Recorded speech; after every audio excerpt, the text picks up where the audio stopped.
Chapter 110. As usual, Suli rushed back to the courtyard of the school from the Leanly building and meditated for a night.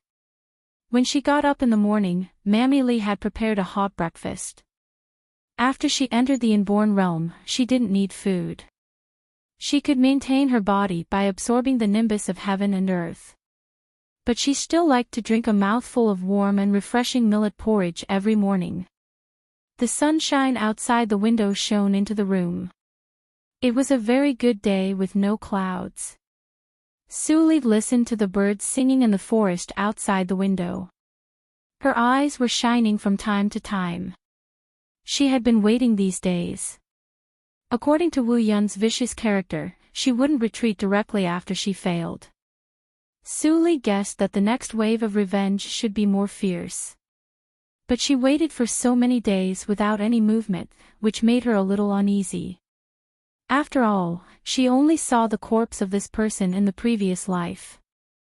She didn't see her means when she was alive.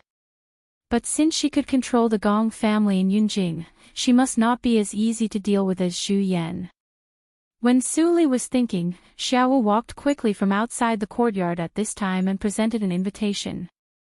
He said, "Lord, this is sent by the College of Martial Arts."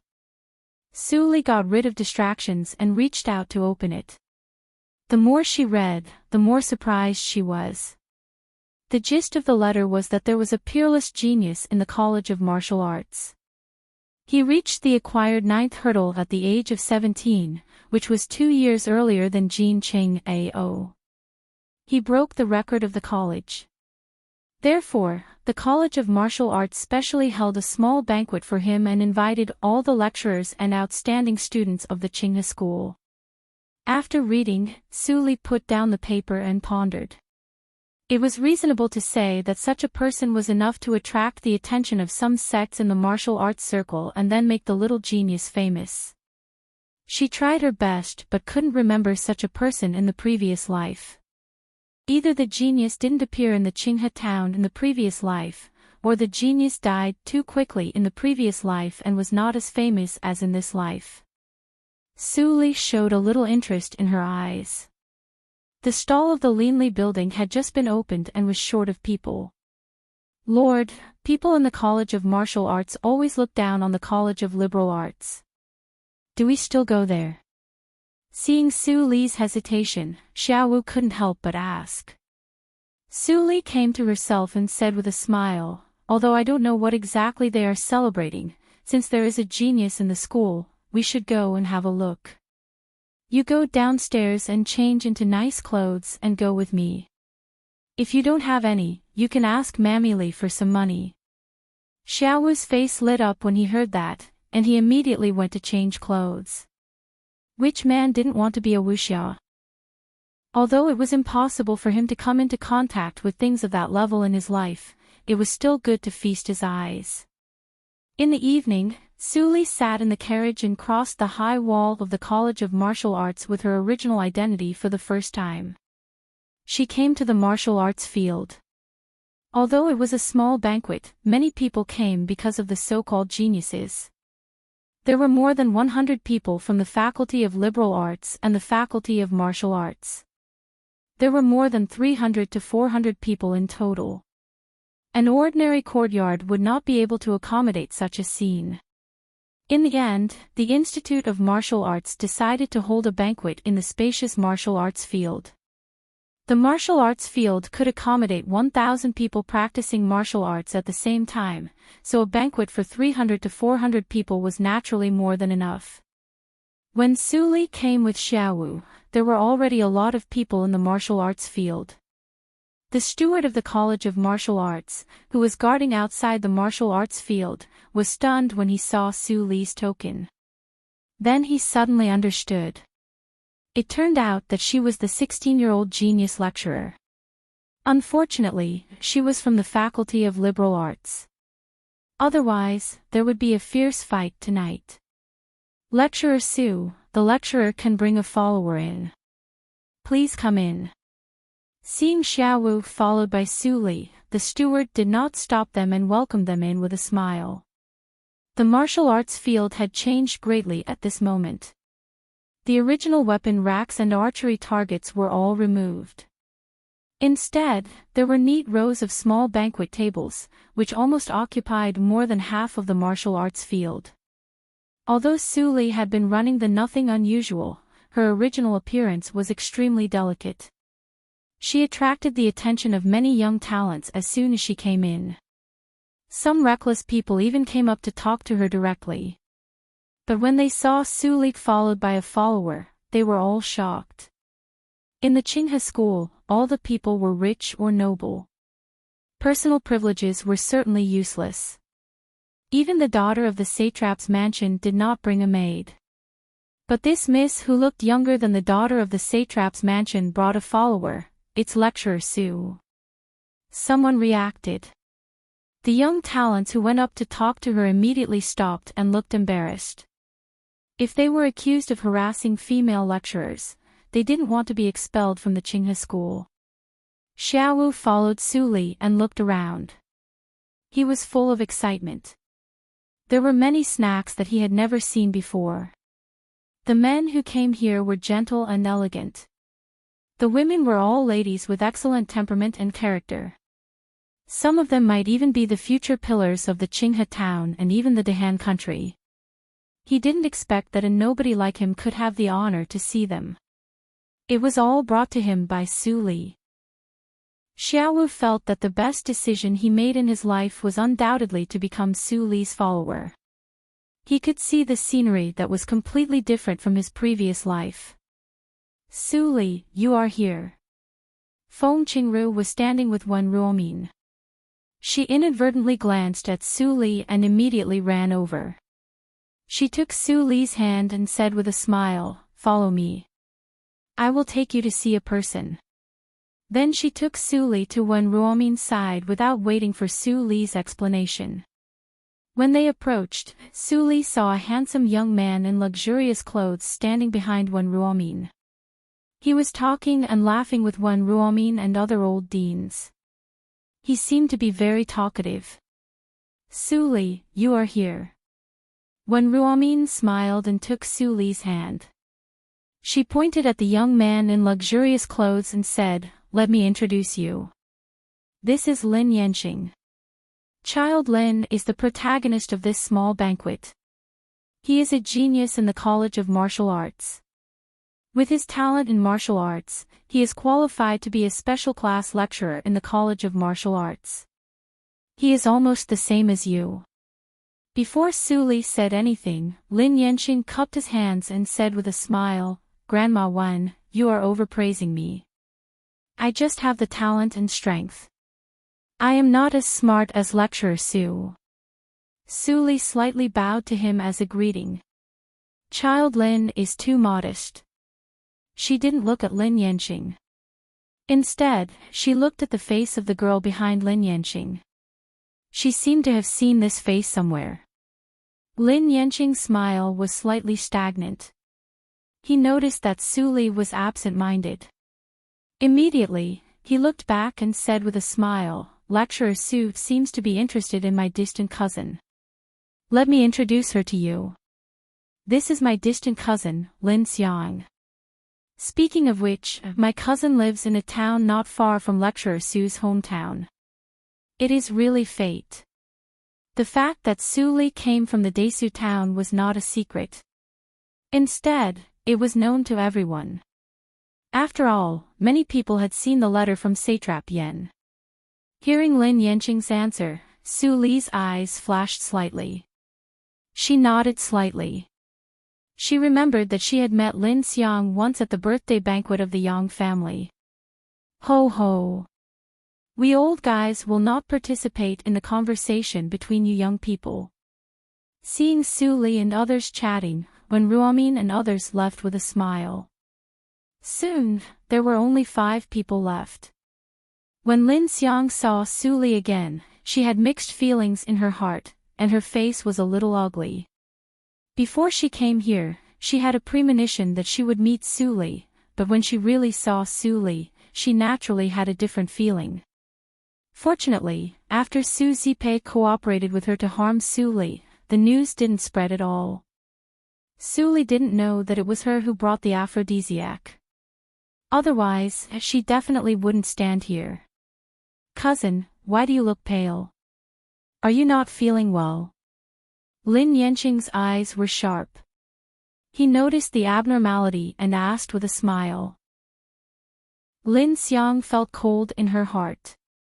She quickly shook her head and said, "It's just a little cold. Cousin is fine." Her cousin was the first young master of the main family. It was not easy for her to hook up with him. She took the opportunity to come here to broaden her horizons. How could she hide in fear just because she saw Suli? Wouldn't it be revealing that she was hiding something? "It's good that you are fine," Lin Yanqing responded lightly. He turned his head and his eyes became gentle again. He chuckled and said, "I heard that lecturer Su has excellent embroidery skills. You have a unique skill in advanced needlework. I am usually obsessed with practicing martial arts, so I am very curious about it. Lecturer Su, why don't you sit with me and broaden my horizons?" Suli looked at where Lin Yanqing pointed. He pointed at the most conspicuous seat on the right side of the main seat. "No need." Suli shook her head and smiled. She declined politely, "You are the main family today. It's reasonable for you to sit in the main seat. It's not appropriate for me to sit in the east seat. If Child Lin is interested, you can come to my class. I have something to talk with the daughter of the Yen family. So, I won't stay here any longer." Suli bowed and turned away. Lin Yanqing's right hand froze in place and his smile slowly disappeared. Lin Xiang immediately took the opportunity to say angrily, "Cousin, Suli is too ungrateful. Who does she think she is? It's just that my luck is a little better." "Shut up," Lin Yanqing scolded in a low voice. His tone became indifferent again. "Remember your identity. Don't say such words again. Otherwise, if someone hears it, you can't enter the Qinghe school even with my help." Lin Xiang choked and didn't dare to say another word. At the same time, she looked around in a panic. Seeing that no one was paying attention to her, she was relieved. "Almost everyone is here. Follow me to start the banquet. You stand behind me and don't sit down. Otherwise, people will think you are ungrateful."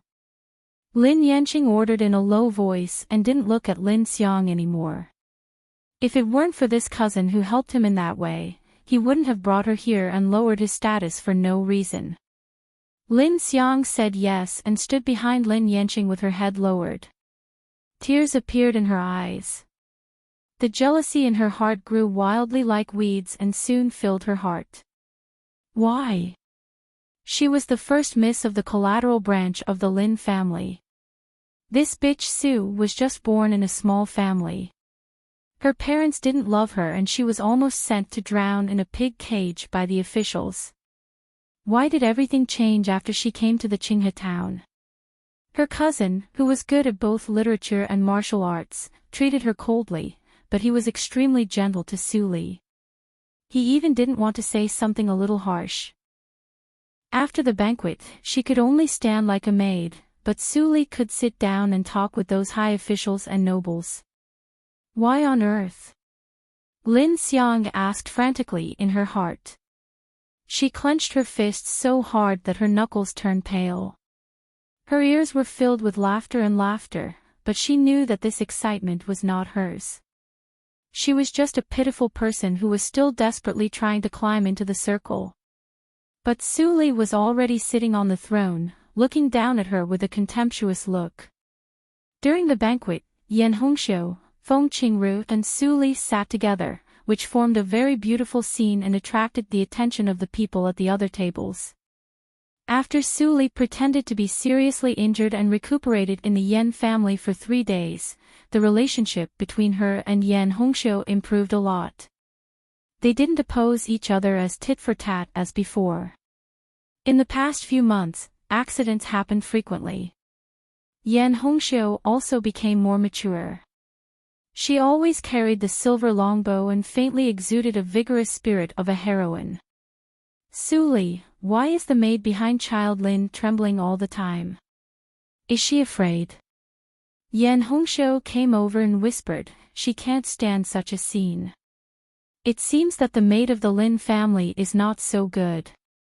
Suli smiled and didn't say anything. She thought about it. Lin Xiang's strange reaction reminded her that the culprit of being drugged in the Yang family hadn't been found yet. Chapter 111. After 3 rounds of drinking, the atmosphere of the banquet gradually became warm. I am indebted to all the teachers for holding this banquet just for me. The martial arts circle is hard and dangerous, and I still have a long way to go. Please help me in the future. I, Lin Yanqing, propose a toast to all the teachers and classmates. Lin Yanqing stood up. Although his words were polite, they attracted the applause of the whole hall. The atmosphere of the small banquet was pushed to the climax. Many young girls in the College of Liberal Arts looked at Lin Yanqing with a trace of affection. If they could marry such an excellent Lang Jun, their lives would be worthwhile. Lin Yanqing's eyes fell on Suli from time to time, hoping to see a trace of intimacy from her eyes. Unfortunately, he found that Suli not only didn't show any intimacy, but even talked and laughed with Feng Qingru and Yan Hongshou from beginning to end. She didn't even look at him. Lin Yanqing was slightly disappointed, and then he became more interested. She deserves to be an excellent girl as talented as me. If she shows that kind of eyes to others, she will not be beautiful. Only such a perfect girl can match me and give birth to a more perfect next generation. After dealing with the teachers, Lin Yanqing sat in the seat and drank a glass of wine from time to time. He had begun to think about how to propose marriage. He expected that with the background of the Lin family in the Qinghe town, it was impossible for the Lin family in the Desu town to refuse. Suli should feel lucky to have such an excellent husband. Suli was sensitive and naturally noticed Lin Yanqing's eyes. She couldn't help but feel a little troublesome. If the Lin family really wanted to propose marriage, Su Huanli, who had always wanted to develop in the Qinghe town, would definitely not refuse. After an hour, the banquet was over. Suli went back in advance with the excuse that she was too drunk, so Lin Yanqing didn't have a chance to get close to her. When Lin Yanqing returned home with Lin Xiang, the old butler immediately greeted him and said with a happy face, "First Master, you've finally come back. You are famous all over the world this time. An hour ago, the doorsill of our house was almost broken by the matchmakers. They are all young ladies from big families in the town." Lin Yanqing frowned and immediately quickened his pace to go in. Lin Xiang immediately followed him, feeling nervous. Her cousin promised her the position of a concubine. If her cousin chose a young lady from a certain family today, then she would have to respect that young lady in the future. Looking at Lin Xiang, who followed Lin Yanqing like a little wife, the old butler shook his head slightly. He didn't know why the master, who was so picky, liked Lin Xiang, who was not good-looking and talented. "Father, return these portraits. I already have a suitable candidate in mind." Lin Xingrong, the master of the Lin family, was shocked by Lin Yanqing's first sentence. Then, the slightly fat master of the Lin family, who was in his 40s, pulled Lin Yanqing's arm and said in a low voice, "Yanqing, you came just in time. I was just about to tell you that I, your father, have already returned all of Matchmaker's albums." Lin Yanqing was a little happy and said in surprise, "Does it mean that you already know which miss I want?" Lin Xingrong chuckled, stroked his beard and nodded, "That lady is definitely worthy of you." "Is she really Suli?" There was excitement in Lin Yanqing's eyes. He was afraid that his family would dislike Suli's family background and obstruct him. He didn't expect that his father had arranged everything. Lin Xiang followed Lin Yanqing with a pale face and a flash of resentment in her eyes. If Su Li really lived on her head for the rest of her life, she would rather die directly. Lin Xingrong was stunned and looked strange. Yan Xing, why do you think of her? The girl of the Su family is indeed talented, but she is just talented. It is hard to say whether she can go further in the future. You know her family background. How can she be worthy of our Lin family? I want to say that she is the daughter of the Jin family. The Jin family. That Jin Rulan. Lin Yanqing's face was slightly pale. He had been in the Qinghe town for so many years and certainly had seen Jin Rulan. Thinking of her disgusting face, Lin Yanqing almost vomited and couldn't help but refute. Father, if I remember correctly, Jin Rulan was dropped out of the Qinghe school and expelled from the embroidery workshop. Her reputation is too bad. How can she be worthy of me? So, Su Li is worthy of you. Lin Xingrong pulled a long face and said, it seems that you are really fascinated by Su Li today. You are not calm. How can you take charge of our Lin family in the future? Let me slowly explain this matter to you. Then, Lin Xingrong glanced at Lin Xiang behind Lin Yanqing. Lin Xiang immediately understood and left, leaving only the father and son of the Lin family. Lin Yanqing glanced at Lin Xiang, who was well-behaved, and said coldly, Father, just say it. If you ask me to marry Jin Rulan without a good reason, I will never agree. You. Lin Xingrong was so angry that he stared at his son. But when he thought of his son's brilliant achievements, he couldn't bear to scold him. Finally, he said in a low voice, it is the madam of the Gong family in Yunjing who introduced you. Do you know what it means? The Gong family in Yunjing. Lin Yanqing's face changed a little bit. Yes. Lin Xingrong waved his sleeves and said, do you think your father is stupid? Marrying the Jin family at the cusp of the storm is undoubtedly going against the rules. But if there is a madam of the Gong family, it will be completely different. Lin Xingrong was excited and said, the Gong family is a big aristocratic family, and the madam who came to visit is a relative of the general's mansion in Yunjing. Such a big shot connects us with the Jin family, no matter what her purpose is. If we can unite and bring down the Yan family, the entire Qinghe town will be ours. There is even a slight possibility that you can develop in Yunjing through Madame Gong. Lin Xingrong deserved to be the head of the Lin family. He was eloquent and soon persuaded Lin Yanqing. Your vision should not be limited to the Qinghe town. Yunjing, even the entire Dehan country, is the world for you to develop. There is only one Su Li in the Qinghe town, but there may be thousands of Su Li in Yunjing. Our Lin family has no backer in Yunjing. Even if you go there through the martial arts competition, it will be difficult. Now is an opportunity. Son, you should seize it. After hearing his father's words, Lin Yanqing was finally convinced. He couldn't make up his mind for a while. After a long time, he finally raised his head and nodded slightly under Lin Xingrong's slightly anxious eyes. I want to know which family will make the decision if the Jin family and the Lin family unite by marriage.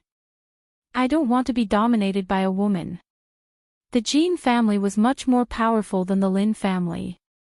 Lin Yanqing's worry was reasonable. If the three families worked together to overthrow the Yan family, but the Jin family was the one in charge, wouldn't they lose all their hard-earned money? Lin Xingrong smiled proudly and said, if the Jin family had Jin Qing Hao, Madame Gong would definitely choose the Jin family. But now the Jin family has no talent. Of course, Madame Gong thinks highly of you. She has clearly said that if you are good enough, she doesn't mind helping you in Yunjing.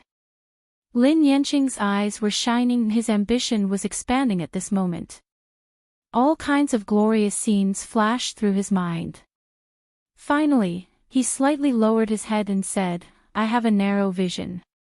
Father, you can make the decision. I am willing to marry the daughter of the Jin family.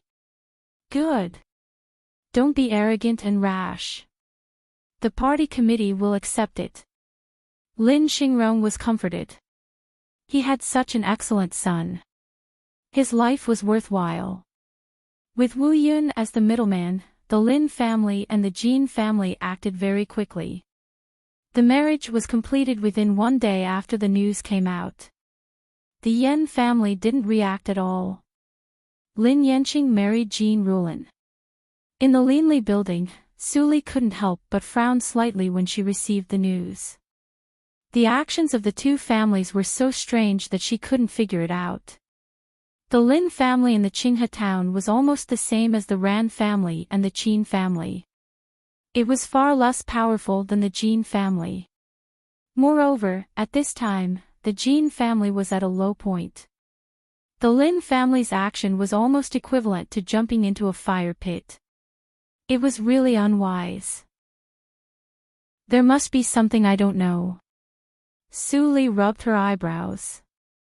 The two families acted very quickly and secretly. She couldn't find out anything for a while.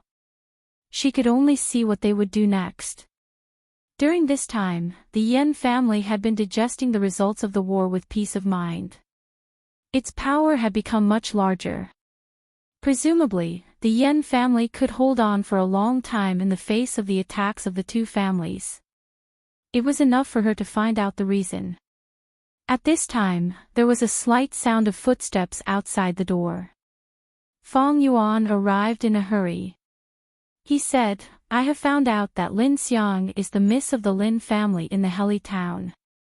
She has a bad reputation. It is said in the black market that she often sells aphrodisiacs and has a lot of strange obscene prescriptions.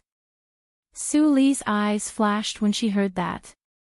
She said, it seems that we have to intervene in the affairs of the Lin family. You go to the black market in the Heli town again and buy some aphrodisiacs sold by Lin Xiang. I need them. Fong Yuan blushed and moved his lips. When he was about to say something, Su Li raised her hand and said, Is Luo Yichen's injury almost healed? Basically healed. I can't see his cultivation clearly. It should be close to mine.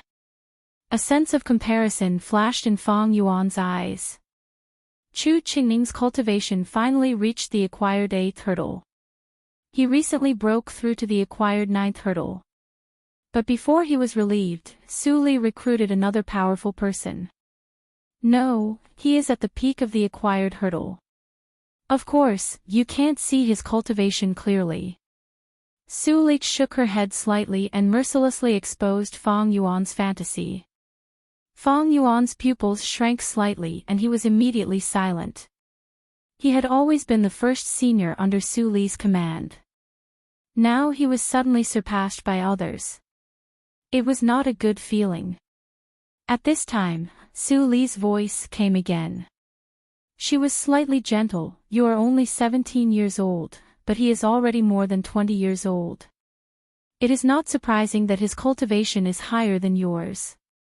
Fong Yuan was slightly stunned when he heard that. Was she comforting him? Luo Yichen will go to the black market to buy aphrodisiacs. You go and tell him that he should work since he has eaten my food for a month. Su Li took a piece of paper, wrote a line of words and handed it to Fong Yuan. She said, The Qinghe town will not be peaceful again. You secretly investigate Wu Yun's movement. Don't alarm them. Ask Chu Qingning to secretly protect Feng Qingru recently. Orders were passed down in an orderly manner. Fong Yuan secretly remembered them and turned to go downstairs. Although the Linli building still operated as a winery on the surface, it seemed that there was a little pyramid differentiation of power levels. In the closed small martial arts field in the backyard, Luo Yichen was sweating profusely. He was waving the long spear in his hand. The long spear was like a dragon pointing at all parts of the wooden figurines accurately. Mei Ruhan finished the task given by Yin Shuedong at a small table on one side. She looked up from time to time. Her eyes were full of sparkling light. She never thought that she would be so happy if she spent every day so ordinary. Luo Yichen was very peaceful with the beautiful woman beside him. After his body recovered, his strength soared to the peak of the acquired hurdle. Although he was not Mr. Li's opponent, he could protect Mei Ruhan from being hurt. At this time, Fang Yuan with a cold face came over and handed a note to Luo Yichen. He turned around and left without saying anything. Chapter 112. Mr. Li finally sent you out to do something. After Fang Yuan left, Mei Ruhan stood up and leaned over. She wanted to see what was written on the note. Luo Yichen immediately put away the note and said seriously, Mr. Li said to keep it a secret. Don't peek at it. Without further ado, I will set off immediately. I see. Mei Ruhan heard what he said and nodded obediently. Go ahead. Be careful on the way. Luo Yichen left quietly, but he was slightly annoyed. The woman definitely did it on purpose. Fortunately, he reacted quickly. Otherwise, he didn't know what Ruhan would think of him. Su Li naturally didn't know that she didn't mean to order and was misunderstood by Luo Yichen. She was still in the attic at the moment, holding the AO sword skills that she got from Jin Qing AO. This sword skill was regarded as the peerless swordsmanship by people in the martial arts circle in the previous life. She naturally had to practice it, but she didn't practice from right to left like Jin Qing AO. Instead, she practiced from left to right and started from the last level. In the previous life, she heard countless rumors about the AO sword skills.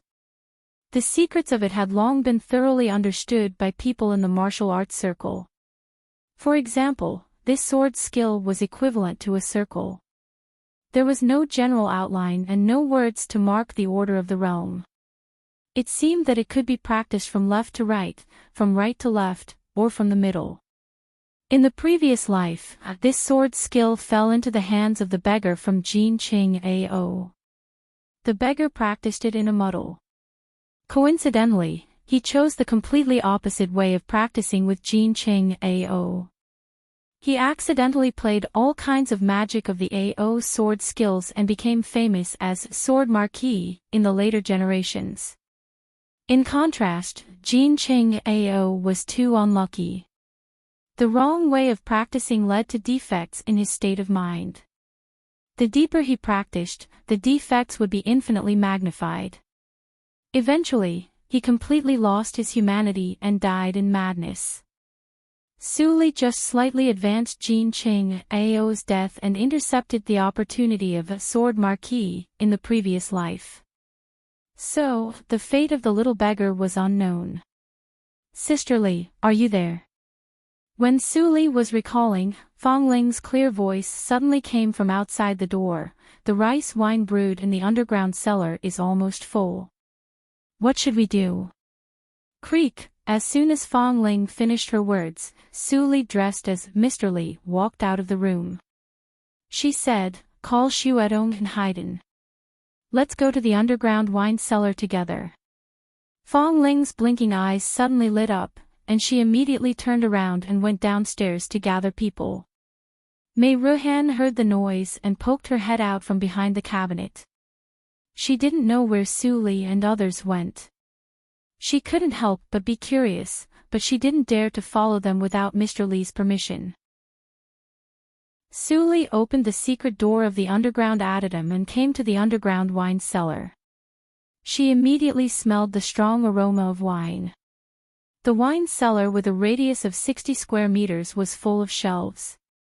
Jars of wine were neatly placed on the shelves. One more thing. Fang Ling counted her fingers and said worriedly, there are not many dried osmanthus in the warehouse. It can last for a month at most. If the new wine is not ready, we won't have anything to sell next month. Su Li nodded slightly and said softly, today is the 7th day of March. There are still more than 4 months before the osmanthus blossoms. Last year, we were short-handed, so it was normal that we didn't have enough osmanthus flowers. We have enough people this year. Remember to go to the osmanthus forest to collect enough osmanthus. Now, I will teach you how to make new wine with bronzeware. Everyone was shocked when they heard the words. They had released the news of strong wine for almost a month, but they didn't take it out for a long time. It caused the Leanly building to be criticized recently. Some people even said that osmanthus wine was a flower wine that only effeminate men would drink. Enchanting was very angry. She knew that it was the news released by other wineries. But Sully had too many things recently, which led to the postponement of the new wine. She could only helplessly watch many drinkers of the Leanly building being taken away by other wineries. While thinking, Enchanting had followed Sully to the huge bronzeware which was as high as a person. Usually, she was busy with the shopkeeper's affairs and didn't look at it carefully. Today, she could look at it carefully. This utensil was composed of two parts. There was a groove near the top and bottom of the utensil. At the bottom of the groove, there was a drainage pipe which was connected to another large wine jar. Boss, how to use this thing? Haydn was confused. Not only him, but Enchanting and Fong Ling also touched this weird utensil for the first time. They didn't know how Sully would use it to make wine. Sully smiled slightly and waved to Haydn, "You bring a few jars of wine and pour them into the utensil. Su, come over and heat the utensil. Keep the fire big." The temperature in the room quickly rose, but it didn't exceed the tolerable limit. Su wiped the hot sweat on his head. He turned his head and saw the dense vents on the wall. He admired Sully more when he realized it. Master's wisdom is really unfathomable. I'm afraid that when designing this building, you have considered the ventilation problem. Otherwise, the temperature in the room will be much higher. Clatter, Haydn didn't let Enchanting and Fong Ling do it. He took people to pour jars of turbid rice wine into the utensil one after another. Soon there were a bunch of empty jars in the corner of the room. Until the utensil was 80% full, Sully let Haydn stop and covered the utensil with a special cover. Then what are we going to do? Haydn still remembered that the process of making osmanthus wine was very tedious. Since it was the new wine of the Leanly building, there should be more complicated steps. Sully shook her head and chuckled, "Next, we just wait." Haydn was slightly stunned. He couldn't help but scratch his head. He stood aside and watched Su make the fire. He didn't speak. After a while, Fong Ling, who had been staring at the drainage tube, suddenly shouted, "Look, look, the wine is out." Hearing the sound, everyone looked away. They saw a clear liquid flowing out of the drainage tube, which was completely different from the turbid rice wine that was poured in before. "Is this wine? It doesn't look like it. Is it water?" Everyone was confused and whispered. Sully walked to the big wine jar and filled it with a wine cup. Then she put it on the table beside. Enchanting and others immediately surrounded her. It turns out to be a white wine with amber color. "It's so beautiful." Enchanting's eyes brightened. He couldn't help but pick up the wine cup and sniff it. In an instant, a strong fragrance of wine assailed his nose. "It's so fragrant. It's different from the osmanthus wine. It's a pure wine fragrance." At this time, Sully took 2 more cups of wine and put them on the table. She looked at Haydn and others who were suppressing the wine worms in their stomachs with a faint smile. "Drink it? As long as you don't get drunk after drinking this cup, I won't deduct your wages." "Boss, do you mean it?" Haydn asked with a happy face. He had a good capacity for liquor. It was impossible for him to get drunk after tasting a cup of wine. Enchanting was vigilant and gently put down the wine cup. She had been cheated by Sully. Every time Sully showed such an expression, she must not be too confident about her ability. "When did I go back on my words?" Suli signaled Haydn and others with her eyes, "Drink it if you want. After today, there won't be such a good thing. Thank you for the reward, boss." Haydn didn't doubt her and immediately picked up the wine cup and drank it up. Then Yin Xuedong and Fong Ling saw his face became red at a speed visible to the naked eye. Cough, cough. It's so spicy. Haydn scratched his throat and coughed violently. It seemed that what he drank just now was dynamite. The moment that glass of wine fell into his stomach, it immediately erupted with an unimaginable power. It was like a red-hot knife directly chopping into his heart, and also like a ball of fire burning. The pain was bone-piercing, but it was also inexplicably refreshing. So cool. Haydn's cheeks were red, and he hiccuped with a silly smile on his face. Then he let out an intoxicated sigh. Then he fell to the ground with a plop and was unconscious. Fong Ling was so scared that she jumped back and almost bumped into Yin Su, who climbed out from behind the stove. Yin Xuedong stepped aside and looked at Haydn lying flat on the ground, snoring slightly. She smiled as she had expected. He really couldn't stand a cup of wine. Seeing this, the rest of the people immediately put down the wine cup and didn't dare to drink. But looking at Haydn's happy face, they were curious about the taste of the wine. Suli gently kicked Haydn, who was sleeping on the ground. She shook her head and smiled. "This is the result of taking advantage of others. You should remember it. Xuedong, remember it and deduct his salary for this month." Yin Xuedong couldn't help but stick out her tongue and silently remember it. She could already imagine Haydn's crying look when he woke up. At this time, Suli had filled a whole pot of wine. She shook it and said with a smile, "The wine is called the Liehua wine. Like the osmanthus wine, it is divided into 3 grades. The raw pulp is not sold. Otherwise, ordinary people will die of drinking it and the Linley building will get into trouble. The first grade of the Liehua wine is diluted to 150%. As for the next 2 grades and the price, Xuedong, you can decide it by yourself." Yin Xuedong immediately took out a notebook and wrote it down for fear of missing something. Her worry about the new wine had already disappeared. The Liehua spirits was really as strong as its name. Even Haydn was drunk after drinking only 1 cup. Didn't the mediocre winery owners who liked to make irresponsible remarks say that the spirits of the Linley building were sissy?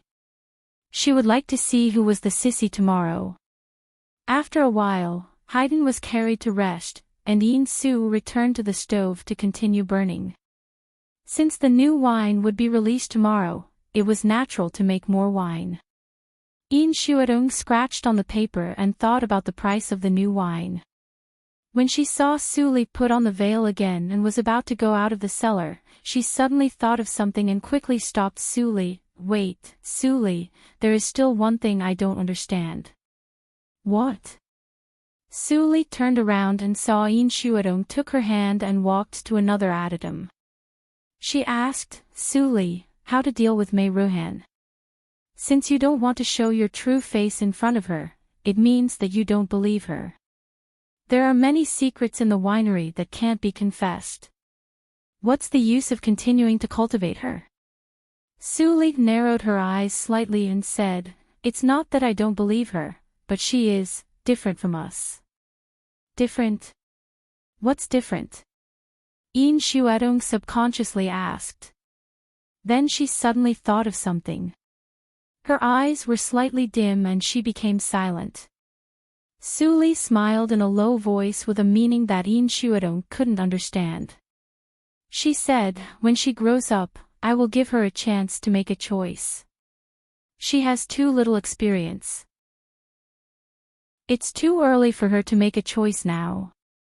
Yin Xuedong was stunned and watched Suli turn around and leave with the flagon. She didn't know what to feel for a while. Chapter 113. In the early morning of the next day, the Linley building opened the door to welcome guests as usual. In the morning, the business was very quiet. Only a few drunkards came to the door. Laoli staggered into the door with a flagon. He exuded the fragrance of osmanthus. Since he drank the osmanthus wine that day, he became a loyal supporter of the Leanly building. No matter what the rumors were, he always maintained absolute trust in the Leanly building. Even when other wineries spread unfavorable rumors, he took a large number of people to other wineries to seek justice for the Leanly building. "Mr. Lee, you are here. Please sit down. The new wine is on the market today. Would you like to have a taste?" When the waiter saw Lao Li, he immediately greeted him and said enthusiastically. He was the #1 regular customer of the Leanly building. Almost half of the returning customers in the store were brought by him. Hiccup. "Give me the usual wine." Lao Li was still a little confused. He said intermittently. Suddenly, he caught the keyword of the waiter. He immediately became sober and said with surprise, "What did you say?" "The new wine is on the market." When the waiter saw Lao Li's reaction, he immediately laughed cheerfully. He bent sideways and said, "Look." Lao Li immediately looked at the waiter and saw that there were 3 new wooden signs on the wall behind the counter. They were hanging next to the osmanthus wine. "The first-class Liehua wine is as fierce as fire. You will be drunk with a cup of wine. The price is 10,000 taels per pot. The second-class Liehua wine is mellow and sweet. It is a rare wine. The price is 100 taels per pot. The third-class Liehua wine is pure and transparent. It is fragrant and warm. The price is 1,000 taels per pot."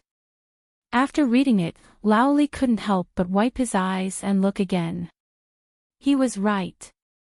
The price of the new wine of the Leanly building was so low. With the osmanthus wine, almost all the people in the Qinghe town knew that the wine of the Leanly building was particularly expensive. It was almost 10 times more expensive than that of ordinary wineries.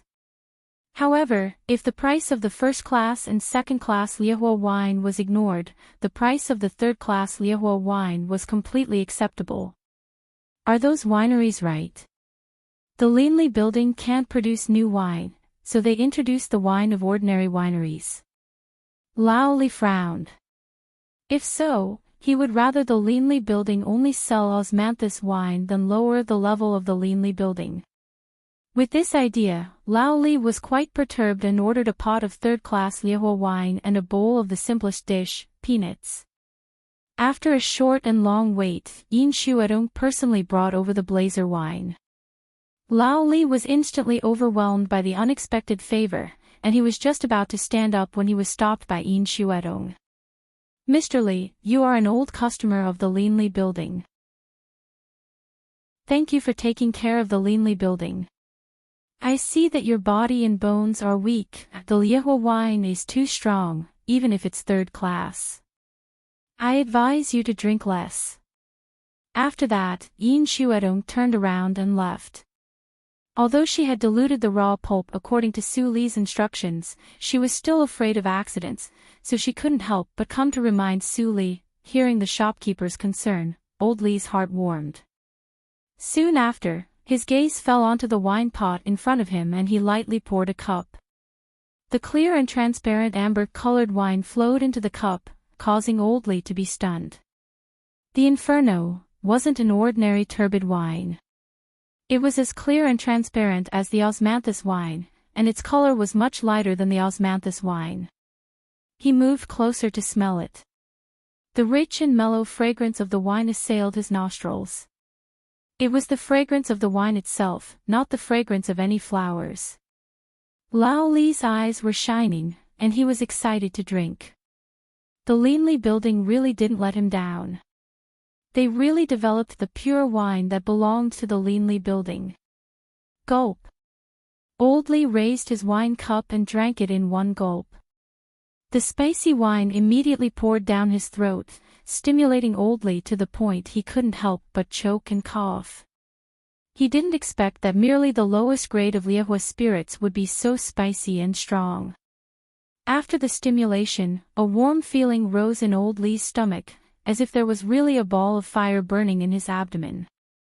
His limbs, which had been cold since he woke up, immediately warmed up, and even his back was slightly sweating. So it turns out that when the wine is strong, it can really drive away the coldness like raging fire. Liehua wine, wonderful. Wonderful. Old Lee drank by himself in high spirits. Soon, his face turned red and he was drunk. Just then, a middle-aged man walked into the shop. When the man saw Old Lee, he immediately quickened his pace and sat to the side. Old Lee, you are really drinking here? Of course, I will live in the Leanly building for the rest of my life. What are you doing here? Seeing that Old Lee was a little tongue-tied, his face was red, and his eyes were wandering. The middle-aged man didn't know whether to laugh or cry. He said, "You are an old drunkard. How can you get drunk after drinking the light osmanthus wine? Don't you boast that you can drink 1,000 cups without getting drunk? Well, don't pretend. I just found a new winery. The wine there is much stronger than osmanthus wine. Hurry up and come with me." "No. I won't go." Old Lee flicked his sleeves, and the middle-aged man looked a little embarrassed. He came to invite Old Lee to drink good wine with good intentions, but Old Lee didn't know what was good for him. At this time, Old Lee picked up the flagon at hand and approached the middle-aged man. He smirked and said, "You, smell it. If I drink the osmanthus wine, I promise you that I will never come to the Leanly building in my life." The middle-aged man heard the words and laughed. He immediately said, "Old Lee, you are finally enlightened. The osmanthus wine is simply a little thing for women to drink. We men should drink something exciting." Then he was about to put down the flagon, but at this time, a trace of mellow fragrance floated from the spout of the flagon. "Well, this is..." The middle-aged man couldn't help but taste it, and then, an hour later, the two drunkards fell down at the table. In order not to affect the business of the shop, Yin Shuadong quickly ordered the waiter to move them to the guest room to rest. When the middle-aged man was moved, he was alarmed and immediately began to talk nonsense. "The biggest mistake I, Chong Lin, have made in my entire life was listening to rumors. I actually thought that the Leanly building could not make other good wine except osmanthus wine. Raging fire. This wine is really wild like a horse, and it should show the true colors of a man. I really want to taste the wine that costs 10,000 taels per pot." Burp, Lin Chong's voice became lower and gradually could not be heard. The two waiters snickered and said nothing. At the same time, a strong sense of pride and belonging rose in their hearts. The taste of the raging fire wine was excellent. The drinkers spread the news. Soon, all the drinkers in the Qinghe town knew that the new wine of the Leanly building was on the market. This time, it was a real mellow wine without any fancy things. Moreover, the price was almost the same as that of other wineries. It was quite cheap. When the old drinkers of the Leanly building heard the news, they all took their drinking tools to buy wine, for fear that it would be sold out if they were late. The surging flow of people turned from the main street to the second-class street, which became a wonder in the Qinghe town. When Yan Shishuan heard the news, he immediately sent officers and soldiers to maintain order and express his appreciation. Chu Qingning stood beside the cabinet and looked at the long line of people buying wine to the end of the street. He couldn't help but say, "Shuadong, the price you set is too low. We can't earn enough. Aren't you afraid that Suli will blame you?" Yin Shuadong's eyes flashed with slyness. She whispered with a smile, "Don't worry. It's just temporary. It won't be long before someone begs me to increase the price. Believe it or not." Chu Qingning's face trembled slightly.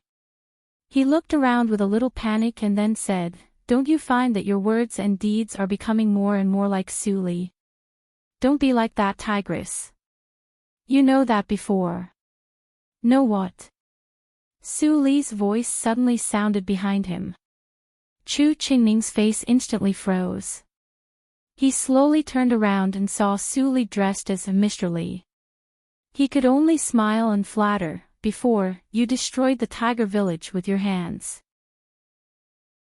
You are really heroic. I admire you very much." Ha ha ha. Looking at Chu Qingning's flattering expression, Yin Shuadong laughed happily. She saw the rule. Every time Chu Qingning said something bad, it would be heard by people who shouldn't listen. If there was a so-called special ability in the world, Chu Qingning's special ability was probably the most unlucky one. Su Li's reaction was indifferent. She no longer paid attention to Chu Qingning, who was joking. She looked at Yin Shuadong with undisguised appreciation in her eyes and said, "Shuadong, you did a good job this time." "Yes."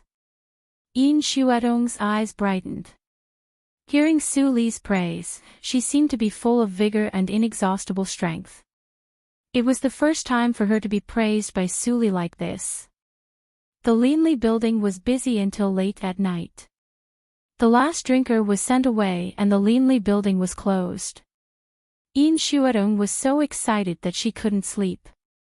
Today, the income of the Linli building was not much. It could even be said that it had regressed compared to before. The process of making the Liehua spirits was not complicated, and the raw materials were not as expensive as the osmanthus wine. However, the price she set was quite low, which led to a meager profit. But Yin Shuadong believed that everything was temporary. In the night, Su Li sat on the windowsill of the attic with a pot of wine hanging on her side.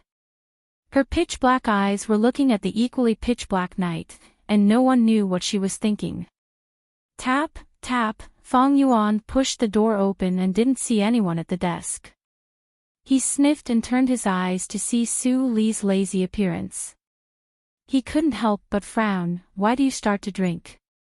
Su Li tilted her head and looked into the room. She smiled and said, "When did I not drink? But there was no wine to drink before. Now I can barely drink the Liehua spirits." Fang Yuan said helplessly, "But you can't drink the raw wine as water. Even if you are in the inborn realm, you will be drunk." Su Li smiled silently, and her cheeks turned pink. The girl under the moonlight seemed to exude a mysterious and tempting atmosphere. At this moment, Fang Yuan's heart beat faster and his ears turned red. In a hazy mind, he vaguely began to realize that it might be a mistake to be tempted, but everything was out of his control. Fang Yuan turned his eyes away and stopped looking at Su Li. He forced his voice to calm down. "There is no movement from Wu Yun. It seems that after the killer died last time, she was afraid to take action." When it came to business, the pink on Su Li's face gradually faded, and her eyes became clear. She took a deep breath and said, "No, I can understand Wu Yun's eyes. She is not a timid person. Maybe she has started to act, and we don't know it." Fang Yuan was surprised. It seemed that Su Li had never paid so much attention to a person, especially a woman. Even when she dealt with Mam Suchui in the Desu town, she never showed such a cautious expression. The deep courtyard of a rich and powerful family is a good place to practice intrigue. Su Li's eyes were gloomy. "It's like raising poisonous insects. The Gong family is equivalent to a poisonous insect field, and Wu Yun is the last surviving king of poisonous insects. Do you think the king of poisonous insects is easy to deal with?" Fang Yuan looked serious and no longer dared to despise Wu Yun. His Fang family was also an aristocratic family of the poisonous insect clan. How could he not know the power of the king of poisonous insects? That's it. But our intelligence ability is limited. If Wu Yun knows to be cautious, it will be a waste of time for us to investigate. Su Li jumped down from the windowsill and said, "Prepare for these 2 days and go with me." At this time, Fong Yuan frowned slightly. What if something happened to the Linley building at such a critical moment? Chapter 114. For 3 days in a row, the transaction volume of the Linley building was high. In addition, Yin Shuedong introduced the strategy of limiting the purchase, so those businessmen who wanted to buy low and sell high could not make profits. The Liehua spirits were too good and cheap.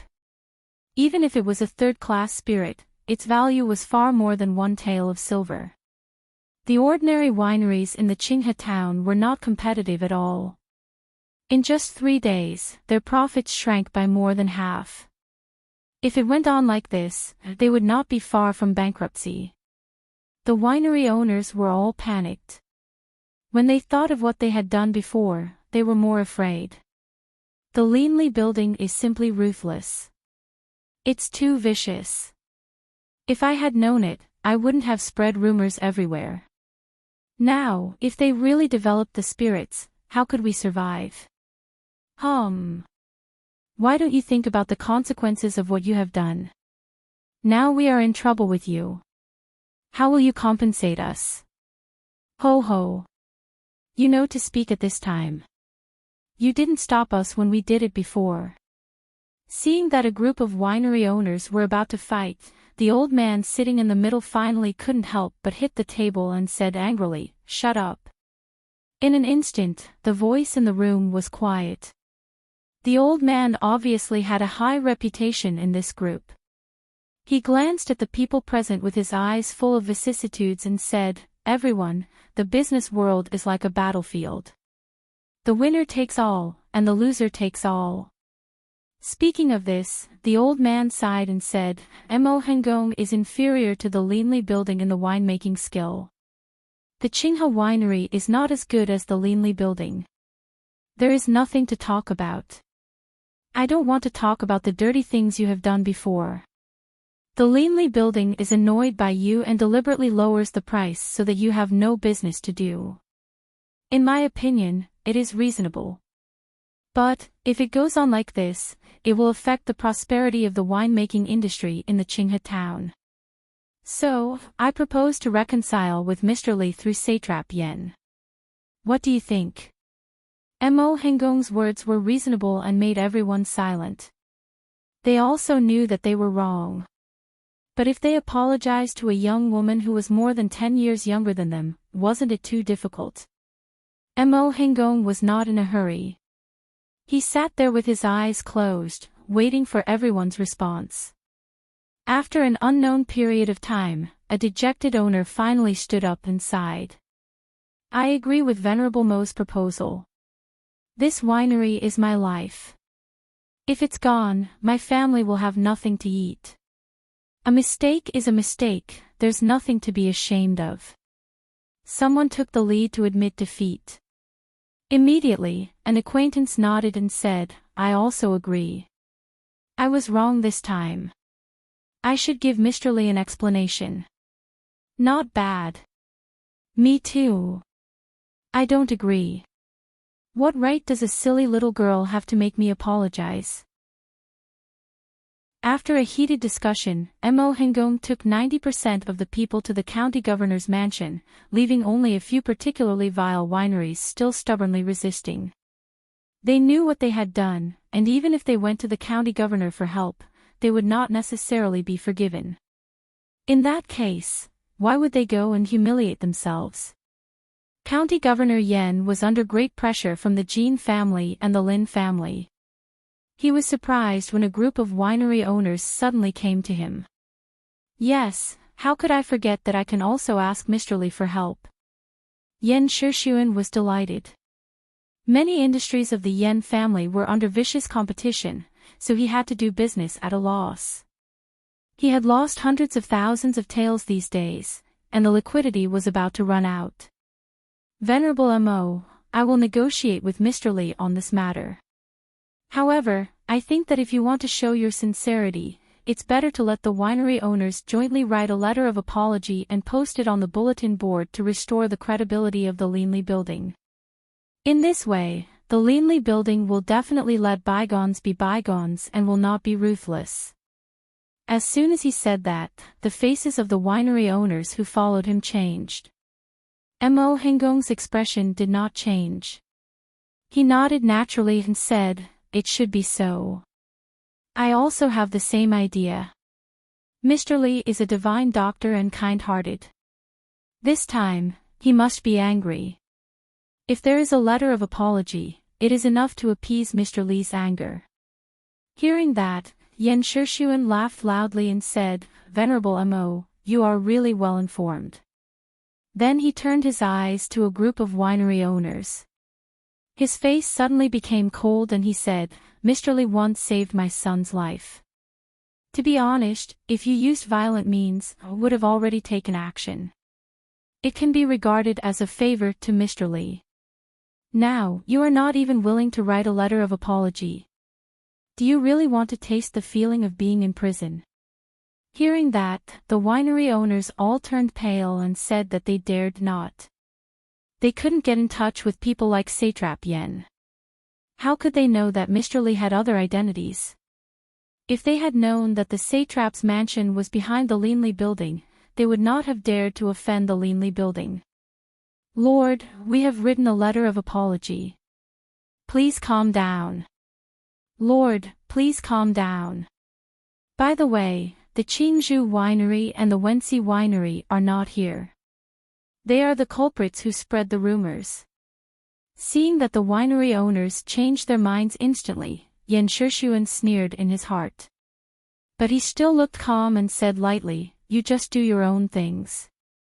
Don't get involved in the affairs of the two wineries." Under the instruction of Mo Hengong, a group of winery owners tremblingly wrote a letter of apology and posted it on the most conspicuous place on the bulletin board. Soon, it attracted the attention of the people in the city. For a time, it was talked about with relish. It turns out that the rumors of the Leanly building are false. The other wineries are jealous and spread the rumors. They are really irrational. Satrap Yen is really a good official. Ordinary people pointed at it and gossiped. But many people also noticed the hidden message of the letter of apology. The satrap's mansion is behind the Leanly building. I didn't expect that Mr. Li is so influential that even Satrap Yen has to take the initiative to make friends. I am afraid that the price of the Liehua spirits will rise soon. Don't you see that the winery owners are so anxious that they even take out a joint letter of apology? When Yin Shuadong heard the news, she felt relieved and smiled. This time, with the help of Satrap Yen, the plan for the Liehua spirits was a great success. In the future, no one would doubt the fact that the Leanly building was the first winery in the Qinghe town. Half a day after the notice came out, the Leanly building quickly changed the wooden sign. The price of all grades of the Liehua spirits was increased by 10 times, which was the same price as the osmanthus wine. The winery owners who got the news were relieved. Finally, their industry was saved. The drinkers cursed, not the Leanly building, but the wineries. If the wineries hadn't forced them, the Leanly building would not have changed the price back to the original price. But now, they had no ability to change the price of the Leanly building. They could only complain and continue to drink in the Leanly building.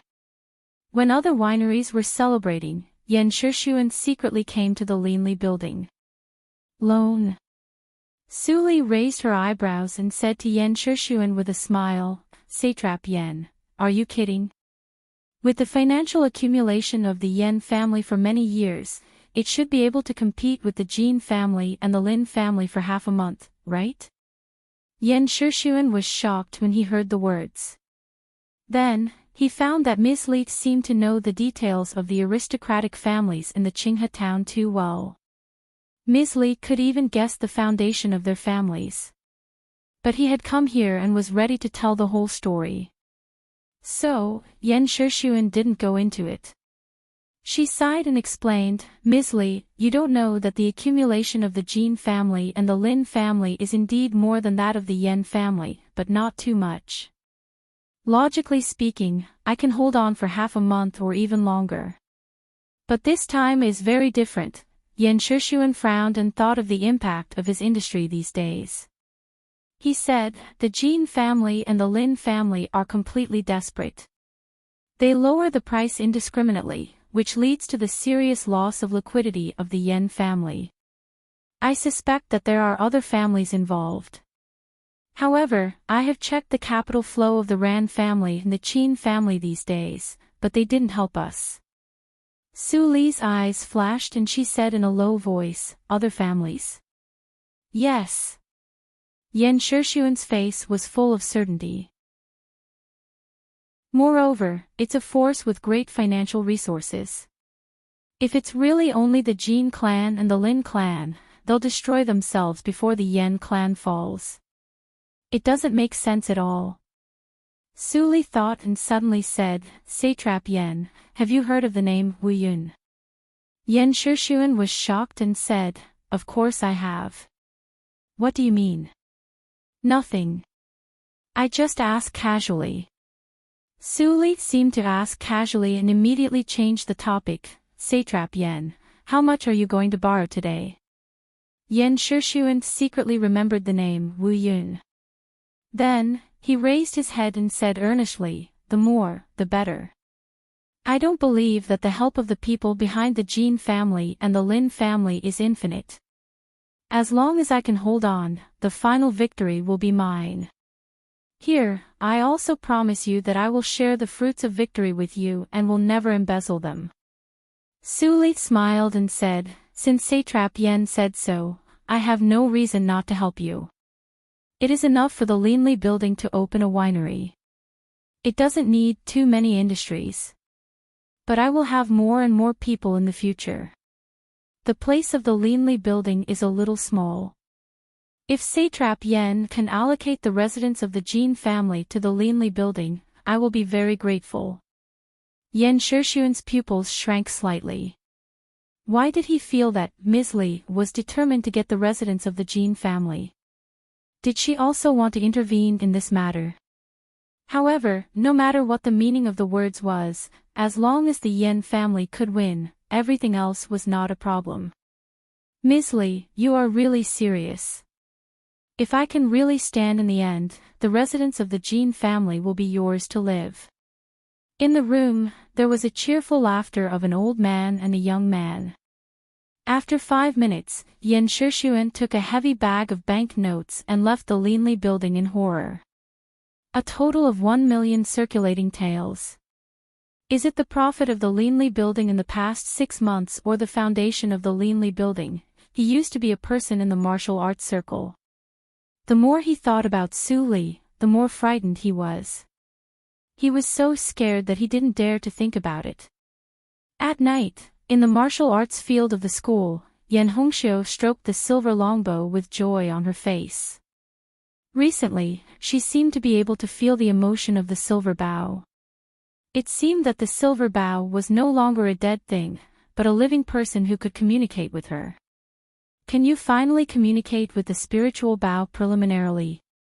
A strange voice suddenly came from behind. Yan Hongxiu immediately turned around and said with surprise, Immortal Master, you are here. Su Li nodded gently and said, now try to pull the bow. Yan Hongxiu immediately stood up straight and pulled the bowstring according to her words. She immediately pulled the bowstring a little bit. Although the extent was not obvious, Yan Hongxiu was ecstatic. She couldn't pull the bowstring at all before. It seemed that the bowstring of the silver bow was simply made of stone and had no elasticity at all. Very good. Su Li praised her generously, you have been preliminarily recognized by the spiritual bow. Next, let your father buy more blood-enriching herbs and put them at home. Yan Hongxiu was stunned and looked confused. What did the blood-enriching herbs have to do with her archery practice? Next, you need to smear the spiritual bow with your own blood every day. You can't rest for a day. I will teach you a pithy formula. When you smear the blood, you can't stop it. Do you understand? Yan Hongshou trembled when she heard it. What was this strange method? She should use her blood to control the longbow. The method of blood refining. Chapter 115. Yan Hongshou bit her lower lip and lowered her head. Her father was a third-grade official in the Dehan country. Her mother came from a family of scholars and merchants. She didn't have to worry about food and clothing since she was a child. She was constantly instilled with traditional ideas by her mother and sisters. But her character still followed her father's. She had the same desire for martial arts as her third brother. She longed for the chivalrous and free Jianghu that her brother said. If she couldn't pull the bow, would she really be willing to marry someone else's wife when she reached the age where she could take care of her husband and children and be trapped in a small world for the rest of her life? No. She was not willing. Yan Hongshou raised her head and her eyes became firm again. She said, "Immortal Master, please teach me the pithy formula." Su Li slightly pursed her lips and said coldly, "Have you really thought it through? You are too young. What you see and yearn for is not what you want. Even so, do you still want to continue?" Yan Hongshou still nodded and said, "I don't know whether it is right or not. But if I give up now, I will regret it later. In this case, I can't flinch." Then Yan Hongshou stared at Su Li closely. Su Li's cold tone suddenly changed and became lively. She said, "It is rare that you have such awareness at such a young age. In this case, I will teach you the pithy formula now." "Yes, Immortal Master." Yan Hongshou nodded happily and finally returned to her usual smile. Looking at the pretty girl holding the long bow in front of her, Su Li showed a meaningful smile. The method of blood refinement was a commonly used method in the martial arts world to refine weapons, but not everyone could succeed in this method. Moreover, if one refined a spiritual weapon that was much higher than his cultivation, he was likely to suffer a backlash and die or be disabled. However, Su Li believed that Yan Hongshou could safely get through the danger. After all, under the torture of Jin Qing Ao in the previous life, Yan Hongshou refined the spiritual bow with her heart blood. She completely mastered the spiritual bow in only 3 days and almost killed Jin Qing Ao.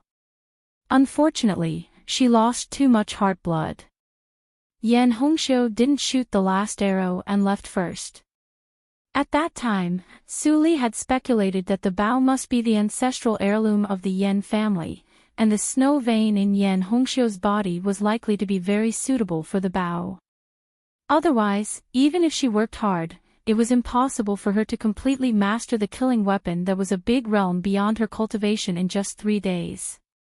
In this life, she asked Yan Hongshou to choose a safer method of blood refining. Although it was a little slow, Yan Hongshou would be able to regain the brilliance of her previous life in time.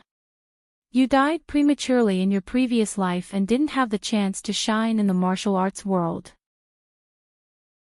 Let me help you in this life. Consider it a return gift from the Yan clan for helping me wipe out the Jin clan. In the warm night breeze, white clothes fluttered, and various fates were silently changing in the silence. Early the next morning, Su Li appeared in Wen Ruomin's yard. "You want to go out and relax?" Hearing Su Li's words, Wen Ruomin couldn't help but frown slightly. She couldn't help but worry, the Qinghe town is not peaceful these days. Your class is also delayed because of this. I don't object to you going out, but how are we going to solve the problem of safety? Thank you for your concern, Dean.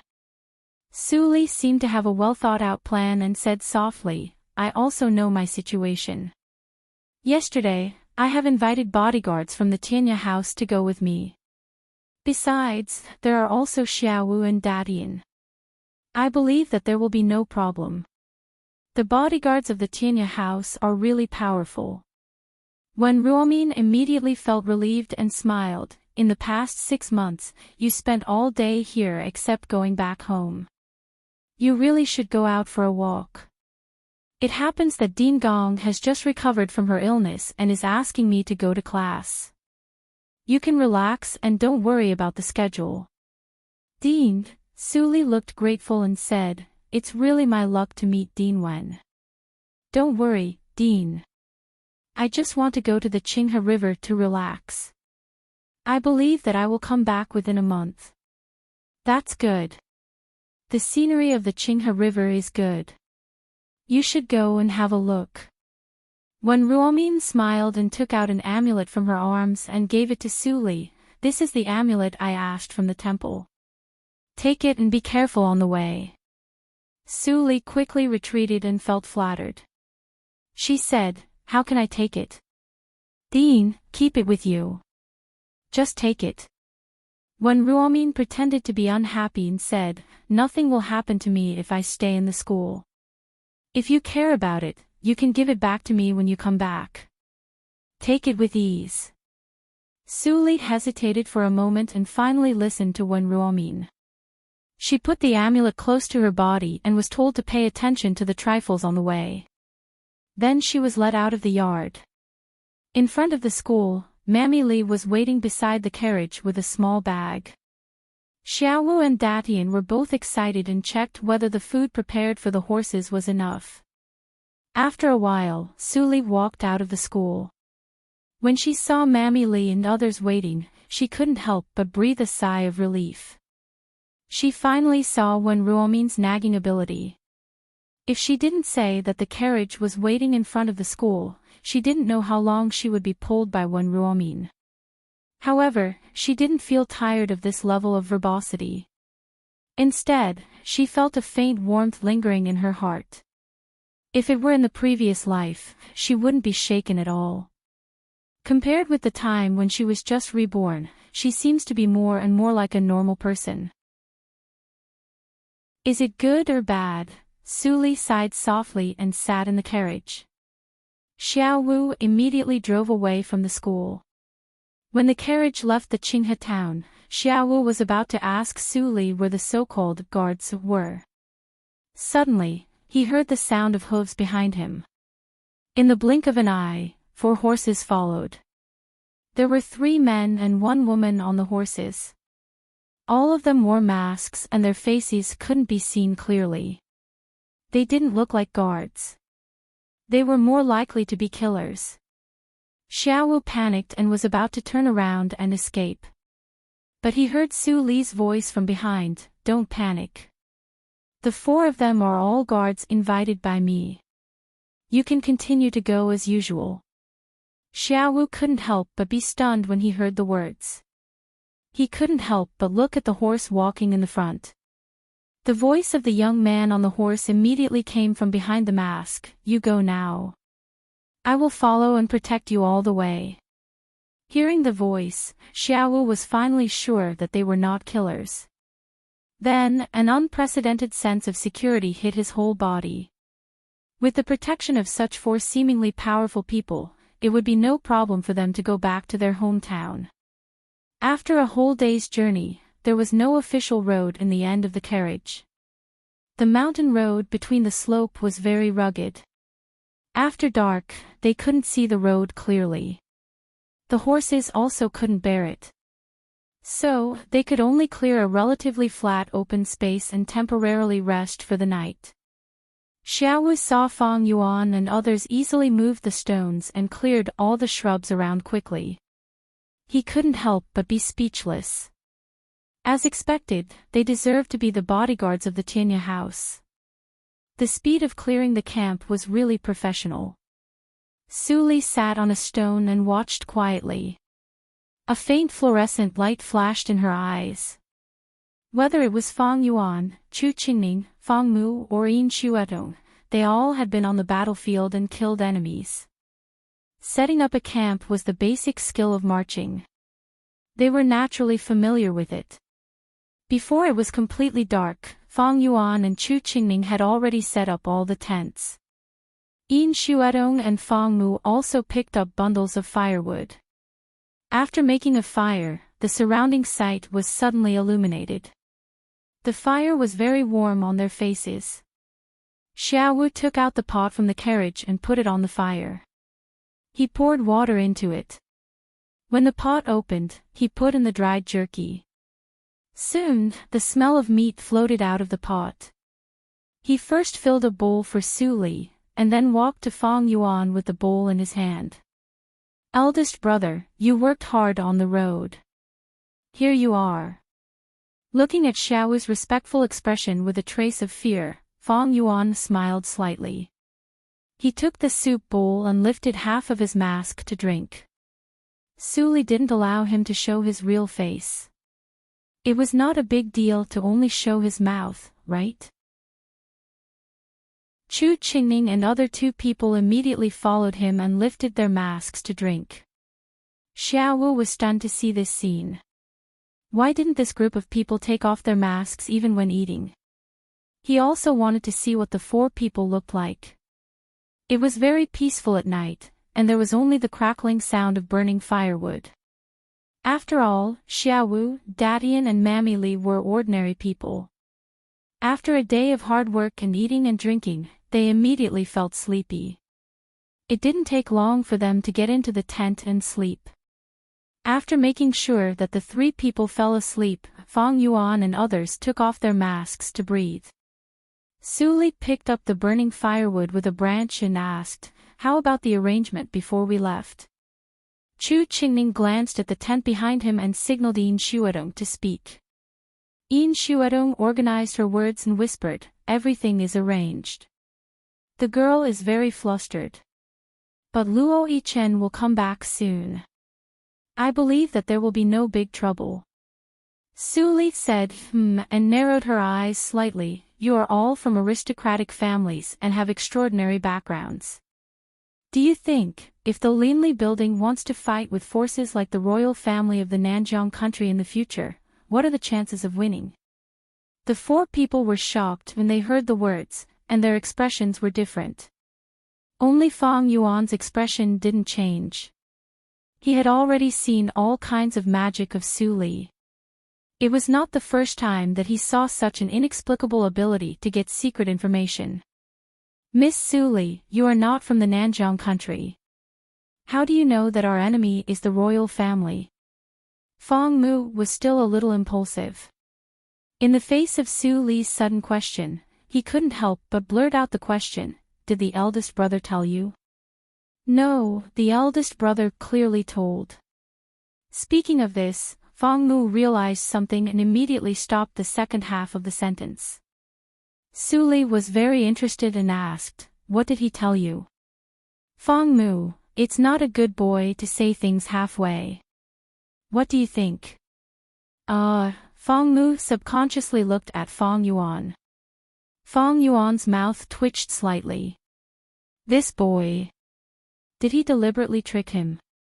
"You don't need to say it. I can guess what the explanation is."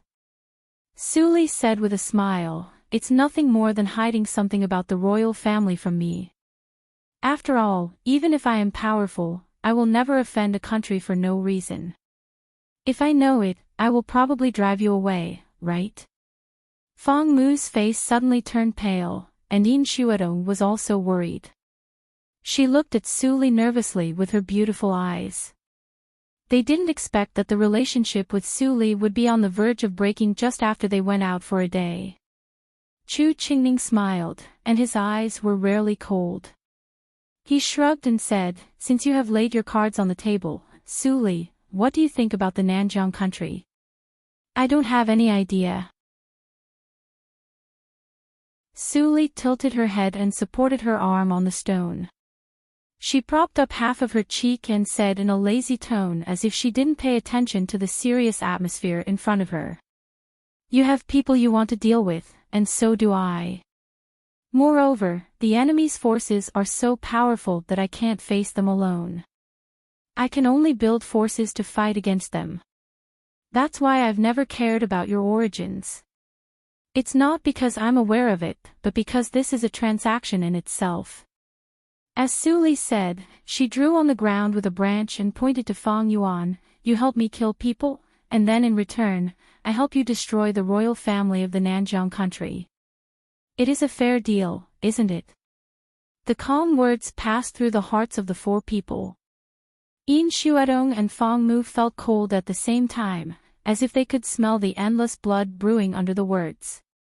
No, it's not fair. Chapter 116. My enemy.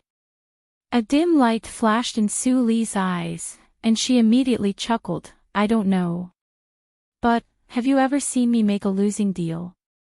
You just need to know that I will not suffer a loss in this deal. That's enough. Fang Yuan's heart sank. She still didn't want to say it. However, from the analysis of the meaning of Su Li's words, he gained something. At least, Su Li's enemy would not be worse than the royal family of Nanjiang country. Let's not talk about these unhappy things. Su Li sat up straight with a smile on her face, as if the confrontation just now did not exist at all. She said, I asked, with the current strength of the Linli building, what are the odds of winning against the royal family of Nanjiang country? 0. Chu Qingming said the answer without hesitation. He said, the royal family has an army, and the palace is heavily guarded. There are many inborn realm practitioners. Even if we all advance to the inborn realm, we may not be able to carry out the beheading plan. As for the minions of the Linli building, they are even more useless. Qingming is right. Yin Xuedong nodded and said in a deep voice, I have heard in the clan elders' meeting that the royal family is stronger than what Qingming said. Our current strength is just a nonentity in the eyes of the royal family. Even if we secretly attack them, we are far from their opponents. You still have some self-awareness. Su Li smiled slightly and took out 4 pieces of thin paper and put them in front of the 4 people. She said, don't think about revenge for the time being. It is imperative to do our best to strengthen ourselves. AO sword skills. Chu Qingming read it out and couldn't help but feel pity. He said, I practice the saber, so I can't use it directly. It can only be used as a reference. Fang Yuan roughly read the AO sword skills, and his expression suddenly became cautious. This was definitely an extremely profound practice method. He boasted that he had read countless sword books in the family, but none of them was more difficult than this one. Hide it close to your body.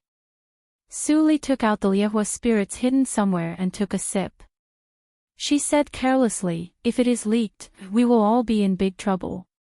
The sword skills are divine, and people above the inborn realm will snatch it when they see it. It is not rubbish. As soon as the words came out, the 4 people's faces trembled violently. They immediately hid the thin paper close to their body, and then looked around vigilantly. Don't worry, there's no one around. Su Li put down the wine gourd and said with a faint smile, if any of you can practice to the 3rd hurdle of the sword skills or understand the 3rd hurdle, I will try my best to help him break through the inborn hurdle and become a young master. This agreement is valid until you are 20 years old. Fang Yuan's heart couldn't stop beating fiercely. He had already reached the acquired 9th hurdle. If he went one step further, he would reach the peak of the acquired 9th hurdle. He was only one step away from the inborn hurdle. If he could break through the inborn hurdle, he could at least catch up with Su Li and not fall behind too much. Chu Qingming and others also blushed. The temptation was too great. Being a young master was something that they didn't even think about. After all, even in their families, no one could help people break through the inborn hurdle naturally. Everything depended on personal qualifications and opportunities. But Su Li said that she had a way. If this matter was spread to the martial arts circle, it would inevitably cause a great disturbance, and the Linli building would never be peaceful. Yin Xuedong and Chu Qingming looked at each other and saw the seriousness in each other's eyes. Don't think too much. I have no way to help you break through the inborn hurdle. Su seemed to see through their thoughts and pointed to their chests. It's the magical effect brought by this sword skills. The third hurdle is a threshold. If you can understand it, it will be easy for you to break through the inborn hurdle. I can help you at most. Where did you get this sword technique from? Feng Yuan frowned and asked. Su used to make elixirs to help them practice. Everything she did was constantly strengthening the strength of the Linli building. If she had it long ago, it was impossible to take it out now. Do you remember Jin Qing Ao? Su pointed to the direction of the Qinghe town. Thanks to him, I can get this treasure. It turns out that you deliberately deal with him for the Ao sword skills. Feng Yuan was shocked. Where did Su get the information of the Ao sword skills? All the doubt seemed to go back to the original point and couldn't be explained. Half of the half.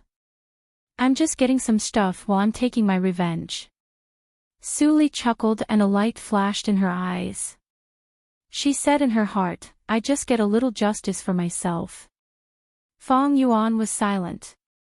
The more Su said, the more doubts he had. The mystery of the girl in front of him was getting thicker and thicker. The sky was bright. After a good sleep, Mammy Li was full of energy. She got up and heated the dry food for everyone. After eating, they continued their journey. The Qinghe River runs through the whole Dahan country and finally converges into the Donghai Sea. It can be said that half of the people in the Dahan country are raised by the Qinghe River. Xiaowu was very bored on the way, so he told them about his hometown. Our Dawang village is one of the many small villages along the Qinghe River. There are only dozens of families in the village. They usually rely on fishing for a living. Xiaowu said and patted Datian who was sitting next to him. Datian and I are orphans. We don't know who our parents are. We were picked up and raised by the village head. Later, Uncle Wang, the son of the village head, got married. Datian and I had a hard time. We didn't want the village head to be scolded by Aunt Wang all day, so we left the fishing village.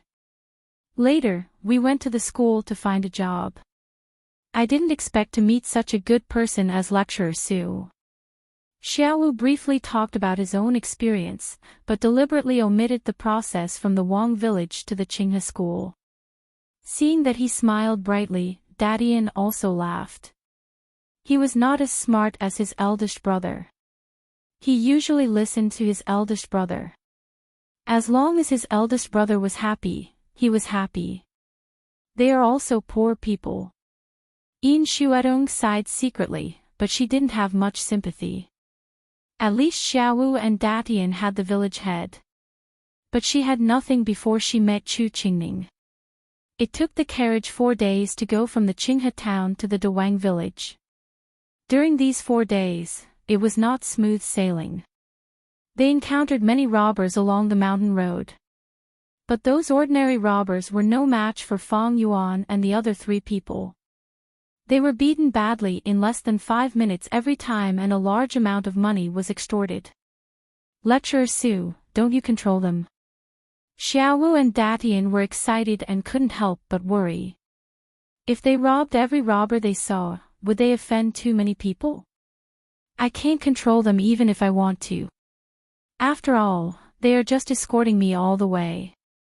I am not qualified to restrict their freedom. Su helplessly spread out her hands, but she was thinking whether she should rob the robbers around the Qinghe town. Why didn't she find that it was faster to make money in this way before? Xiaowu heard Su Li's words and immediately smiled bitterly. However, when he saw Feng Yuan and the other 3 beat the robbers violently, he felt relieved. When he left the village that year, the only silver he had was robbed by the robbers. Now when he saw them being robbed, he felt indescribable pleasure in his heart. Those who rob people will be robbed by others. This group of robbers can be considered karma. Karma is not good. In such a journey of robbing along the way, they finally arrived at Xiao's hometown, the Dawang village, on the 5th morning. Suli opened the curtain and saw dozens of houses gathered on the flat sand a few miles away from the seaside. They were surrounded by low stone walls piled with stones. Some of the houses were small and dilapidated thatched huts, and some were tall houses made of cobblestones. From time to time, children could be seen playing and running between the houses, which formed a peaceful and harmonious picture. It was indeed a very small village, as Xiaowu said. "Grandpa Head, I'm back." Xiaowu and Datian were excited and drove the carriage to stop in front of the stone wall gate. People in the Dawang village had never seen such handsome horses and luxuriously decorated carriage. At first glance, they knew that there might be extraordinary guests in the Dawang village. People in the village quickly gathered around. The children were surrounded by their families, and their faces were full of curiosity. Whispers came constantly, but no one dared to go forward to talk. "The village head is coming." Suddenly someone shouted, and the crowd immediately separated to make a way. Xiaowu and Datian looked expectantly, but they saw a short and fat middle-aged man coming from the crowd. "Uncle Wang." Xiaowu's expression changed slightly, and he couldn't help but ask, "Uncle, have you become the village head?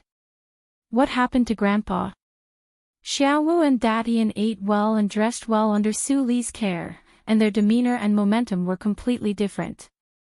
When the short and fat middle-aged man heard Xiaowu call him Uncle Wang, he was suddenly confused. When did he have such two promising nephews? At this time, a scream came from the crowd, "Xiaowu! Aren't they Xiaowu and Datian who left the village 3 years ago?" As the voice came out, there was a sudden uproar in the crowd. "Ah! No wonder I find them familiar. They are the 2 boys adopted by the old village head. Yes, I didn't expect that they would be so good after they went out. Look, their clothes are shining." The short and fat middle-aged man finally reacted. He stared at Xiaowu and asked incredulously, "Are you Xiaowu?" Xiaowu had no time to talk with the short and fat middle-aged man. He looked anxious and said, "Uncle Wang, where is my grandpa? How is Grandpa?" Datian was also nervous, and asked in a muffled voice. The short and fat middle-aged man immediately gave a hollow laugh. "Your grandpa is fine, but he is old and retired from the position of village head. I am the village head now. You two come back." Then, the short and fat middle-aged man looked at Su Li and others behind Xiaowu and Datian. He was a little discerning. Just by looking at the clothes of Su Li and others, he knew that the identity of the people brought back by Xiaowu was absolutely extraordinary. Hearing that the short and fat middle-aged man said that Grandpa was fine, Xiaowu immediately breathed a sigh of relief. Then he thought of Su Li and others, and immediately scratched his head in embarrassment. He turned back and said, "Lady, I am being rude. It doesn't matter. It's human nature." Su Li came forward to comfort him, and then nodded slightly to the short and fat middle-aged man. She said lightly, "Village head Wang, please forgive me for taking the liberty to visit you." "No, no, no. It's my honor that you can come to such a small place as Dawang village." Wang Dafu couldn't help wiping the cold sweat on his head, and his legs were slightly trembling. Since he became the village head, the highest status he had seen was just the village head of a nearby big village.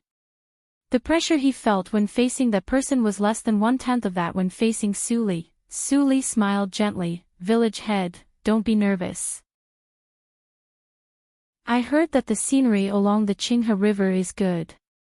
It happens that Xiaowu grew up along the Qinghe River, so I came here to have a look. I wonder if you can stay in Dawang village for a period of time. I will give you enough silver." Seeing that Su Li's attitude was very soft, and there was silver to be earned, Wang Dafu was overjoyed. He immediately nodded and said, "Of course. It's my honor that you can live in the village." I have a lot of spare rooms in my house, which are enough for you to live. Please follow me. Wang Dafu immediately led the way in front, and began to calculate how much money Su Li would give him. A little money from such a big shot would probably be enough for them to eat for several months. By the way, I don't know the identity of that person. After the joy, Wang Dafu remembered that he didn't ask about Su Li's identity, but he didn't dare to take the initiative to ask. He could only hold it in his heart and wait for a suitable opportunity to ask Xiaowu. Chapter 117. As the head of the village, Wang Dafu's house was really the best. It was the only two-story building built with bluestone in the village. The flat slate covered the path. If she didn't hear the sound of the river from time to time, Su Li would think that she was in the Qinghe town and didn't go out at all. "Woman, come out quickly. A distinguished guest is coming." Wang Dafu shouted with a red face. Immediately there came the sound of going upstairs. A middle-aged woman with heavy makeup and a plump figure came out of the building. When she saw Su Li, a hint of disappointment flashed in her eyes. She had long heard that a distinguished guest came to the village, but she didn't expect that it turned out to be a silly girl. It was really a waste of effort to dress up. Thinking of this, the middle-aged woman quickened her pace and came over. She said enthusiastically, "Please come in. No wonder I heard the magpies singing early in the morning. It turns out that this miss is coming." Su Li pursed her lips and didn't answer. Instead, she looked at Xiaowu beside her and said, "Since it's your home, you can make the decision. I'm a little tired. If you have any problem, you can find number 1 and others to solve it." Xiaowu looked around and was worried. When he heard Su Li's words, he suddenly became happy and deeply grateful. He bowed hard and said, "Thank you, lady." Madame Wang obviously didn't recognize Xiaowu and was confused. Finally, she only caught the words, "Su Li is tired." She immediately stepped aside and said attentively, "Since Miss is tired, why don't you go upstairs and have a rest? The guest room has been prepared." Su Li glanced at Fang Yuan and others and then walked into the building with Mammy Li. As soon as Su Li left, Madame Wang felt much less pressure and looked natural. When she was about to continue to make friends with Fang Yuan and others, Wang Dafu quietly pulled her sleeves behind her. She couldn't help but turn back angrily and whispered, "You have been pulling me since the door opened. The guest is here." Wang Dafu didn't have time to care about his wife's attitude. He hurriedly asked, "Where is my father?" "That old man. Of course, he went back."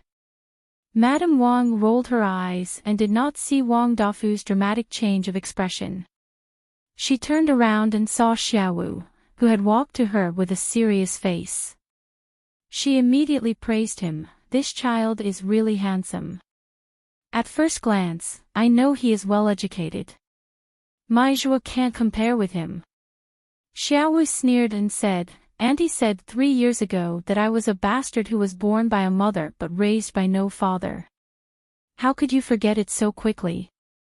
Mrs. Wang's smile froze and she stared at Xiaowu blankly. Did she hear it wrong?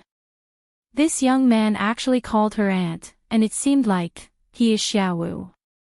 Wang Dafu covered his face and sighed. He had wanted to say it a long time ago, but his wife kept saying it, so he couldn't. "Little Wu." Madame Wang screamed, and the rouge on her face fell like lime. Then, she shifted her gaze to the side. "Is that Daddy-in?" Had the 2 little bastards she had chased out grown up? Returned to settle scores with her? Thinking of this, Madame Wang's face suddenly turned pale and she quibbled, "Xiaowu, Daddy-in. 3 years ago, you 2 wanted to leave on your own. Anyway, we raised you up. Is this how you repay kindness with ingratitude? It was my grandfather who raised me, not you."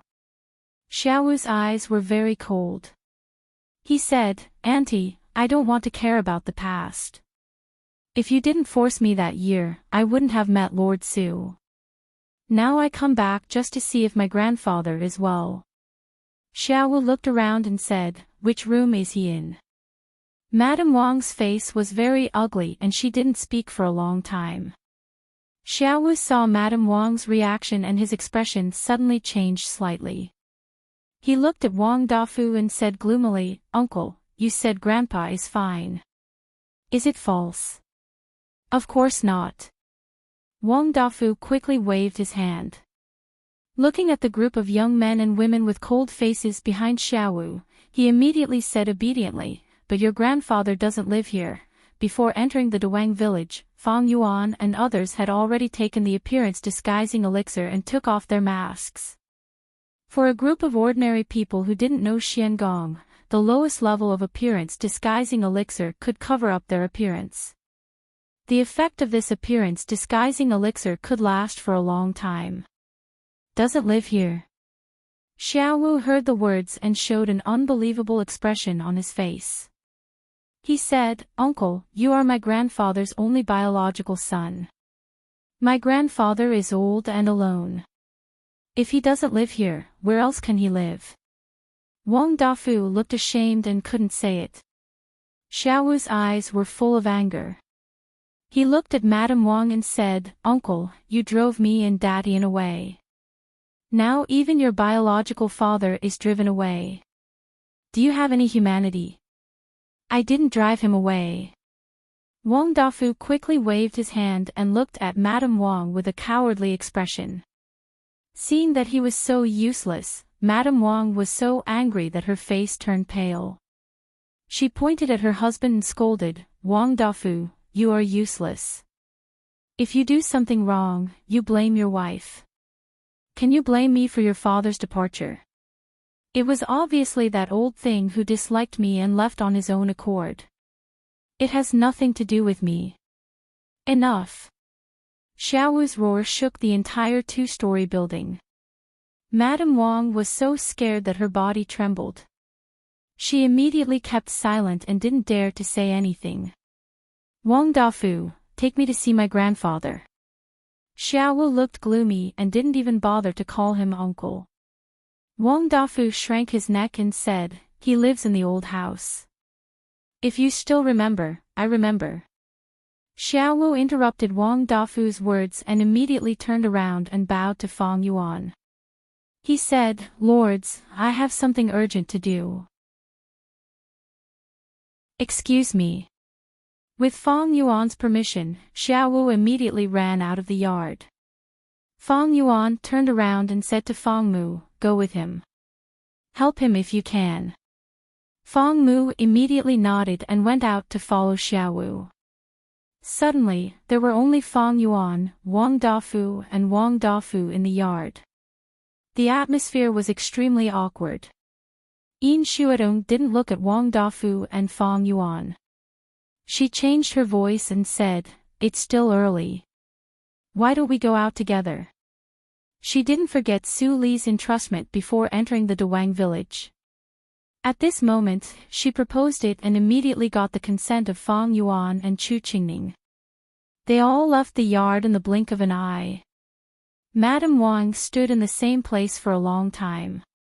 Suddenly, she tore Wang Dafu's clothes like crazy and said, it's all your fault. It's all your fault. Didn't you say that the two bastards died outside and wouldn't come back? How come they not only came back but also got lucky and hooked up with the rich and powerful? Why is it him? Not our son. Don't hit me. Wang Dafu's clothes were torn. He was in a mess and several wounds were scratched by Madame Wang's sharp and long nails. The miss upstairs is still there. Don't hit me. Madame Wang's movement was stiff.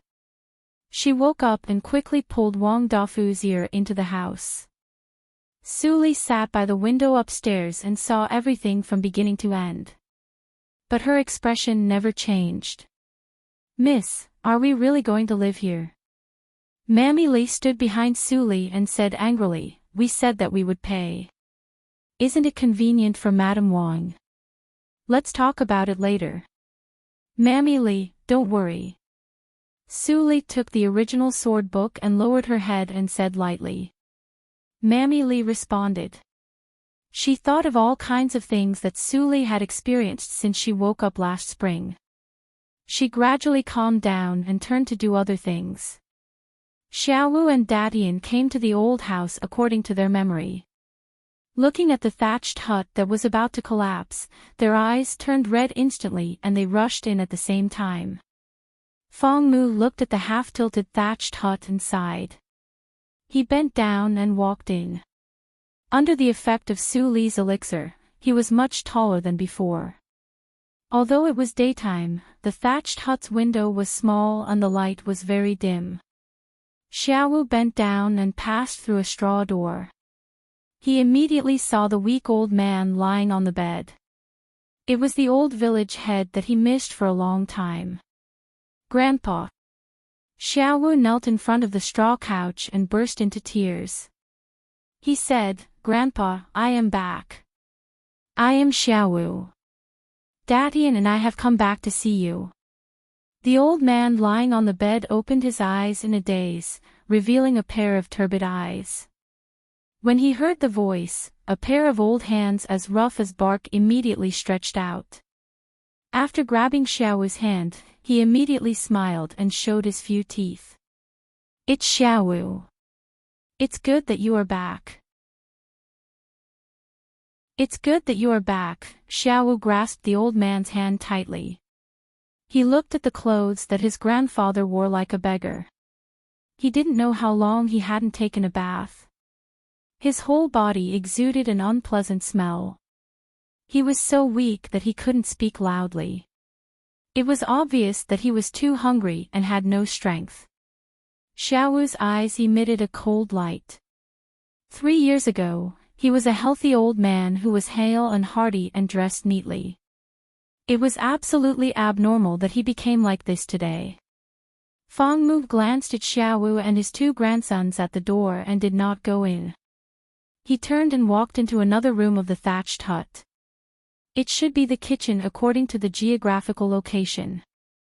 There was a pot in the kitchen, which had been used recently.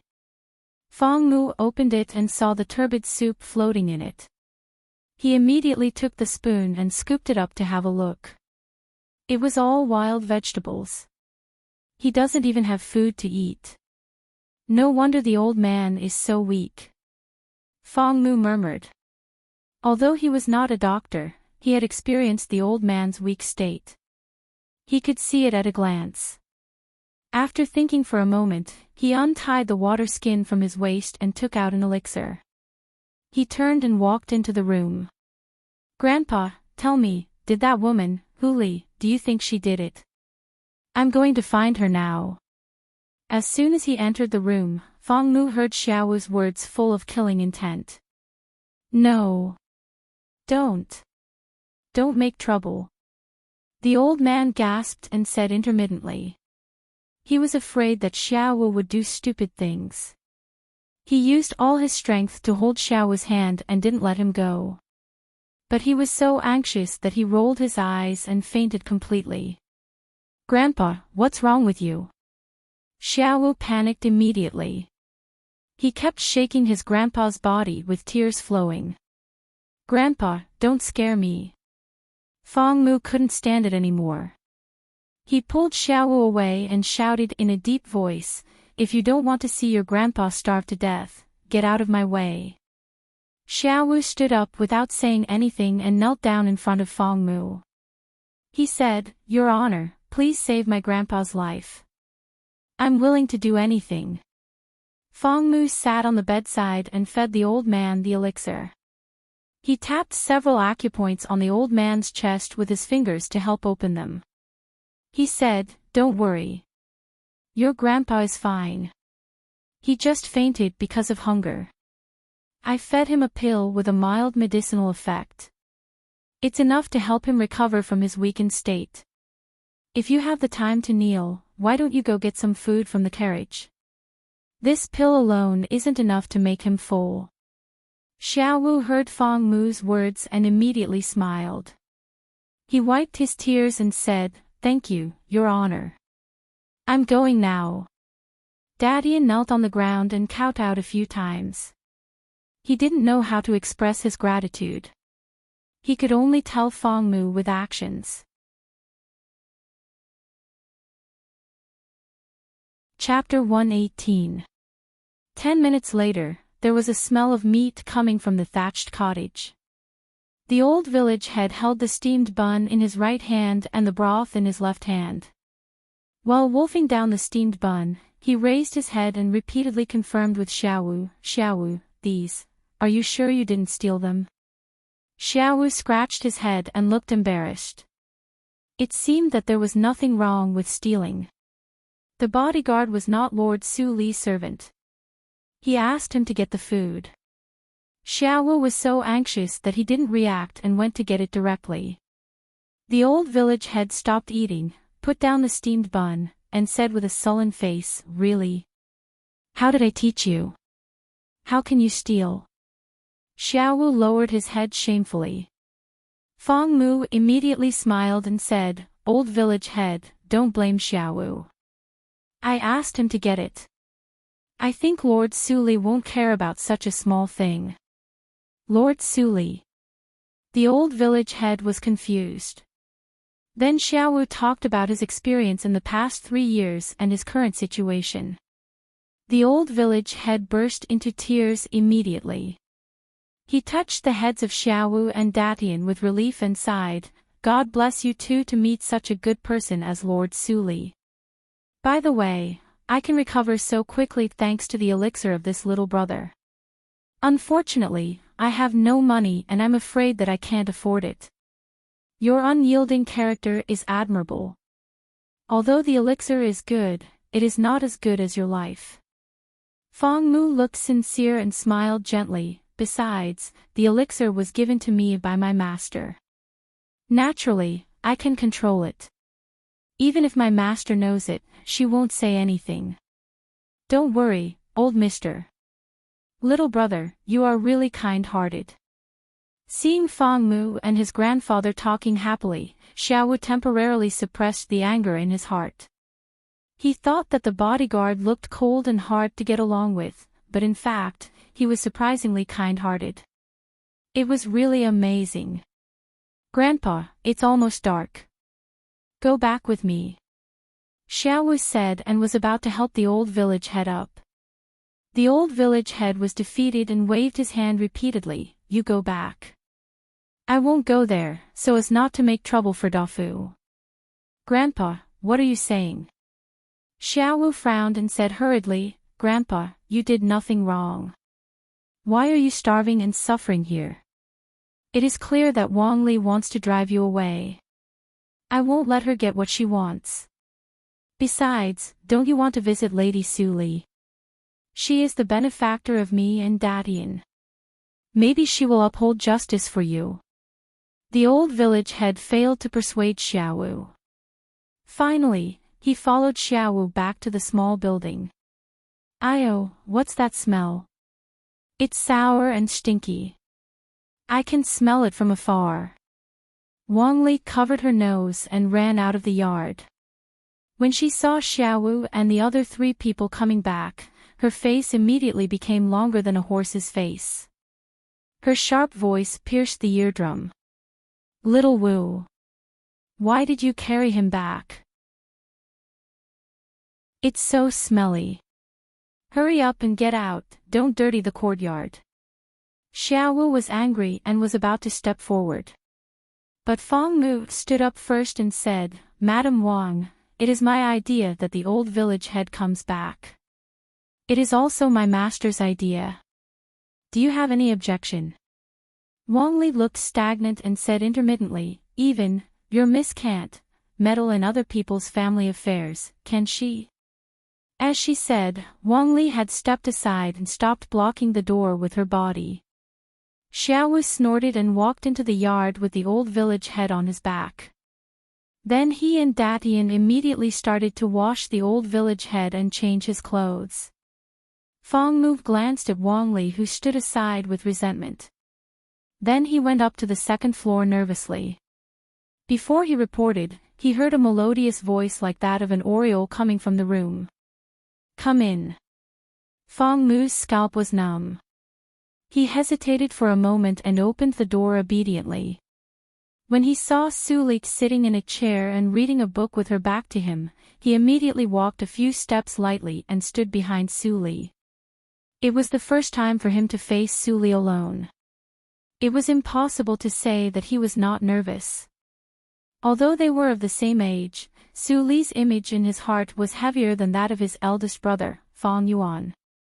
Su Li was like a god overlooking all living beings in the sky and couldn't be blasphemed. "You are quite self-assertive." Su Li turned around and smiled lightly. "I never said that I let the old village head come here." Fong Mu smiled embarrassedly and didn't know what to say. He was indeed a little self-assertive. "Besides, the elixir I gave you was used to consolidate your foundation and restore your cultivation. But you gave it to him." Su Li's next words made Fong Mu's smile stiffen. He stuttered and explained, "I also saw that the old man was so weak that he was about to die, so I..." "Forget it. It seems that you don't understand the value of that elixir."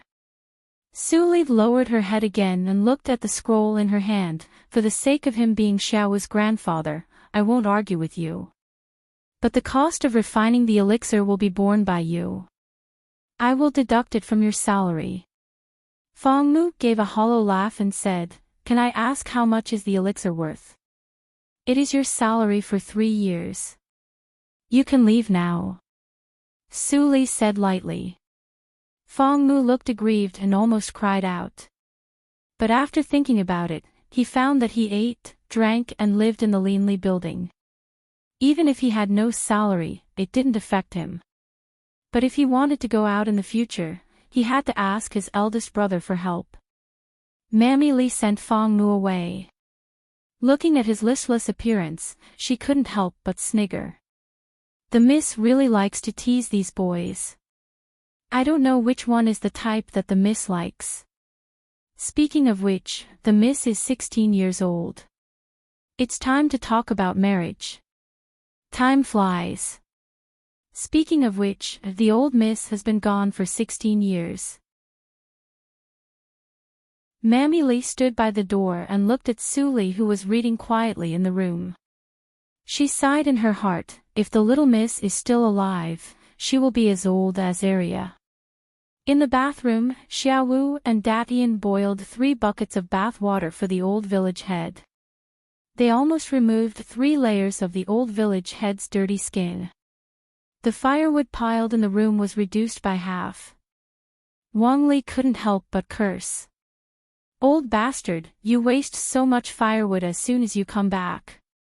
When the miss leaves, I won't let you off." Xiaowu didn't have time to pay attention to Wang Li.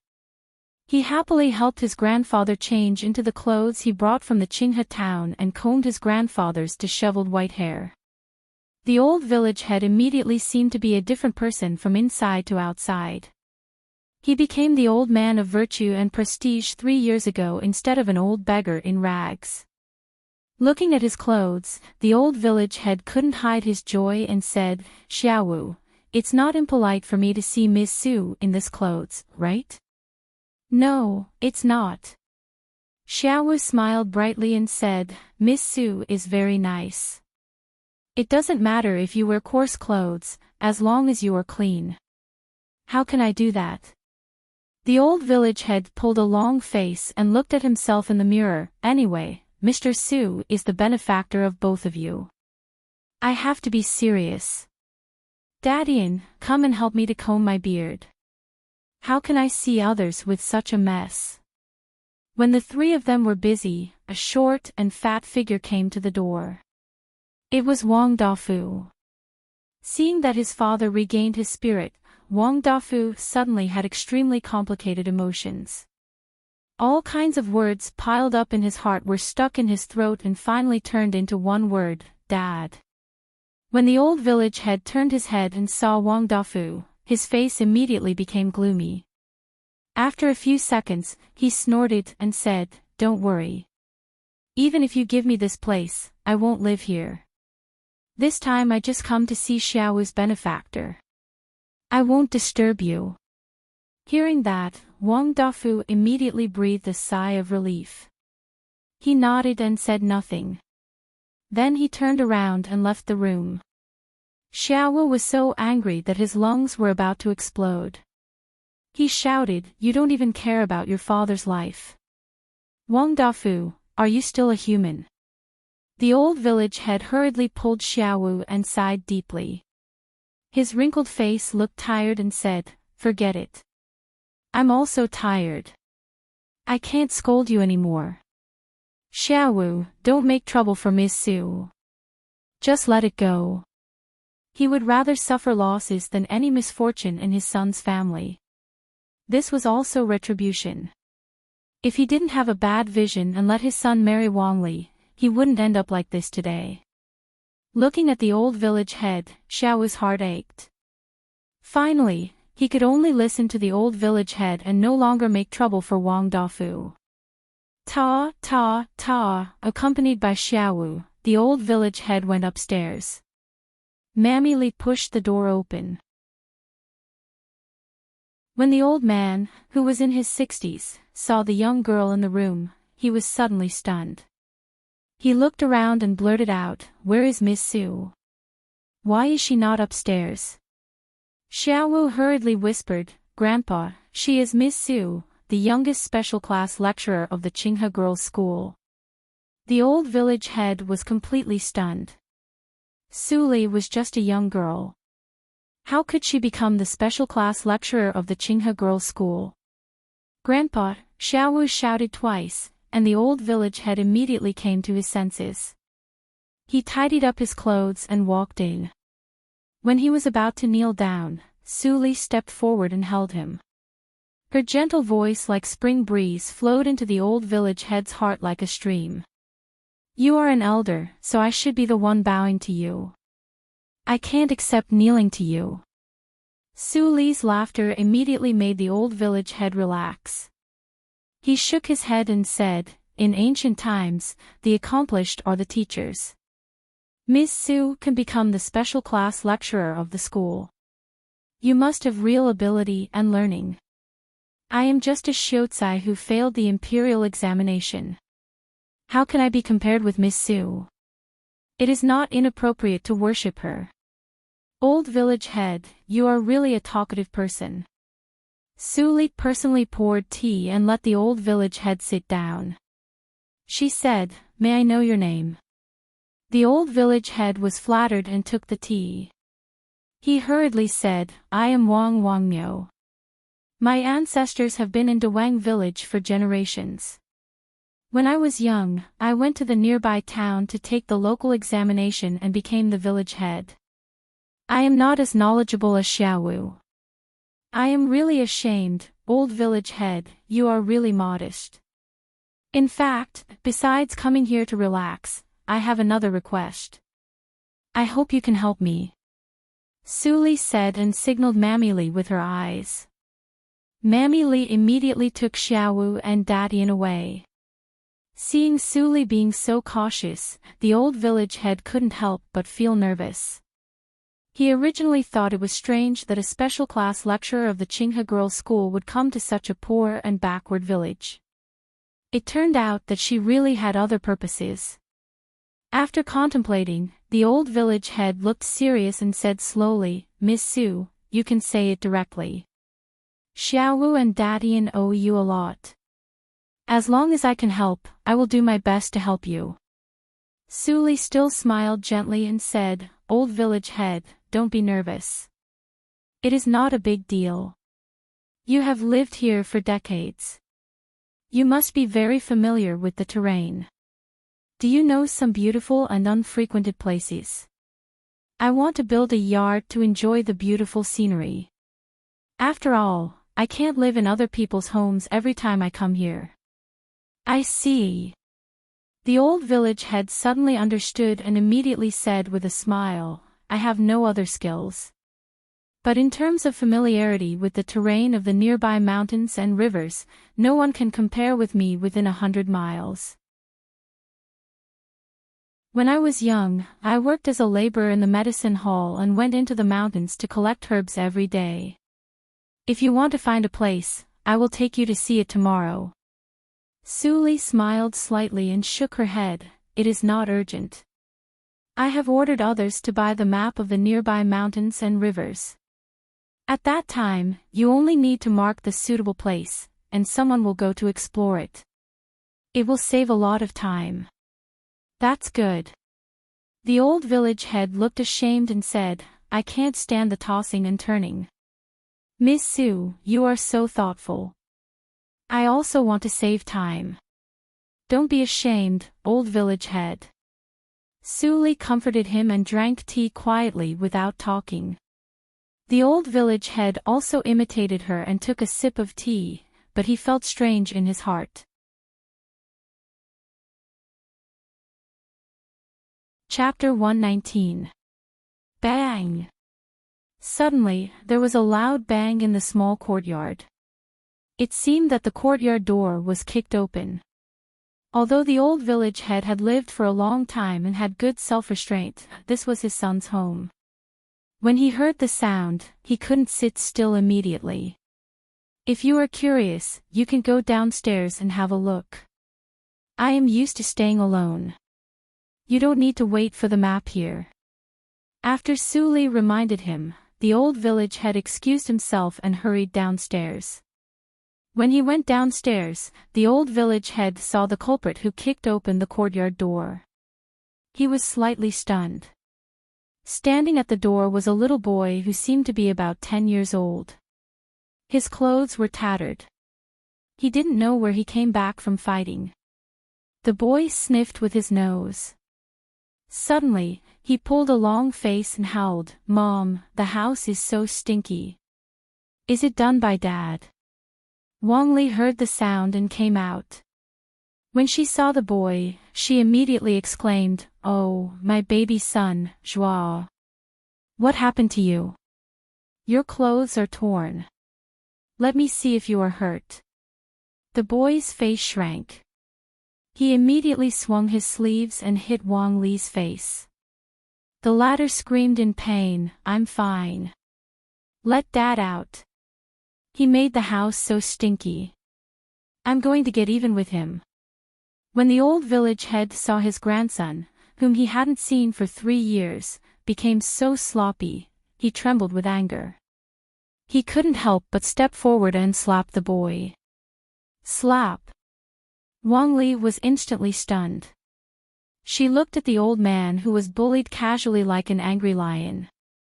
She couldn't say a word for a while. I don't care what I do.